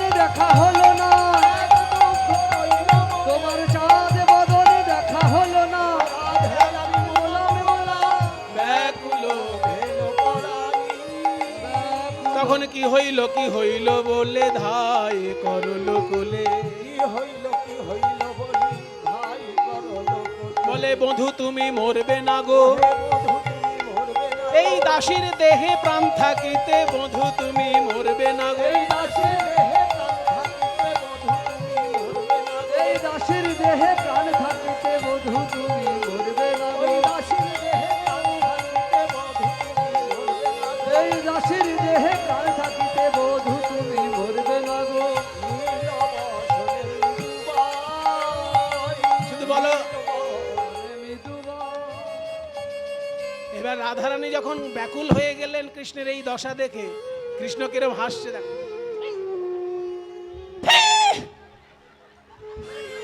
এ আবার কি বিকট হাসি, বধূ তুমি হাসছো কেন?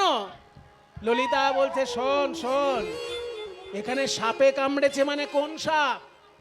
5 মুখ সাপ হচ্ছে প্রেম সর্প। প্রেম সর্পের 5টি ফনা, শব্দ স্পর্শ রূপ রস গন্ধ। এই প্রেম সর্পে ওকে দংশন করেছে রাই। তখন রাধারানী বলছে এতক্ষণ মান ছিল তাই গোবিন্দের চাঁদ বদন দেখতে পাইনি, এবার আমার দুর্জয় মান দূরে গেছে, আমার গোবিন্দের চাঁদ বদন দেখতে পেয়েছি, তোরা আর ওই মানকে ডেকে আনিস না। দুর্জয় মান ততহি ভঙ্গ ভেল, উদ্ধব ইহ রসগা। দুর্জয় মান দূরে গেল, এবার বদন ভরে হরি বলো প্রেমানন্দ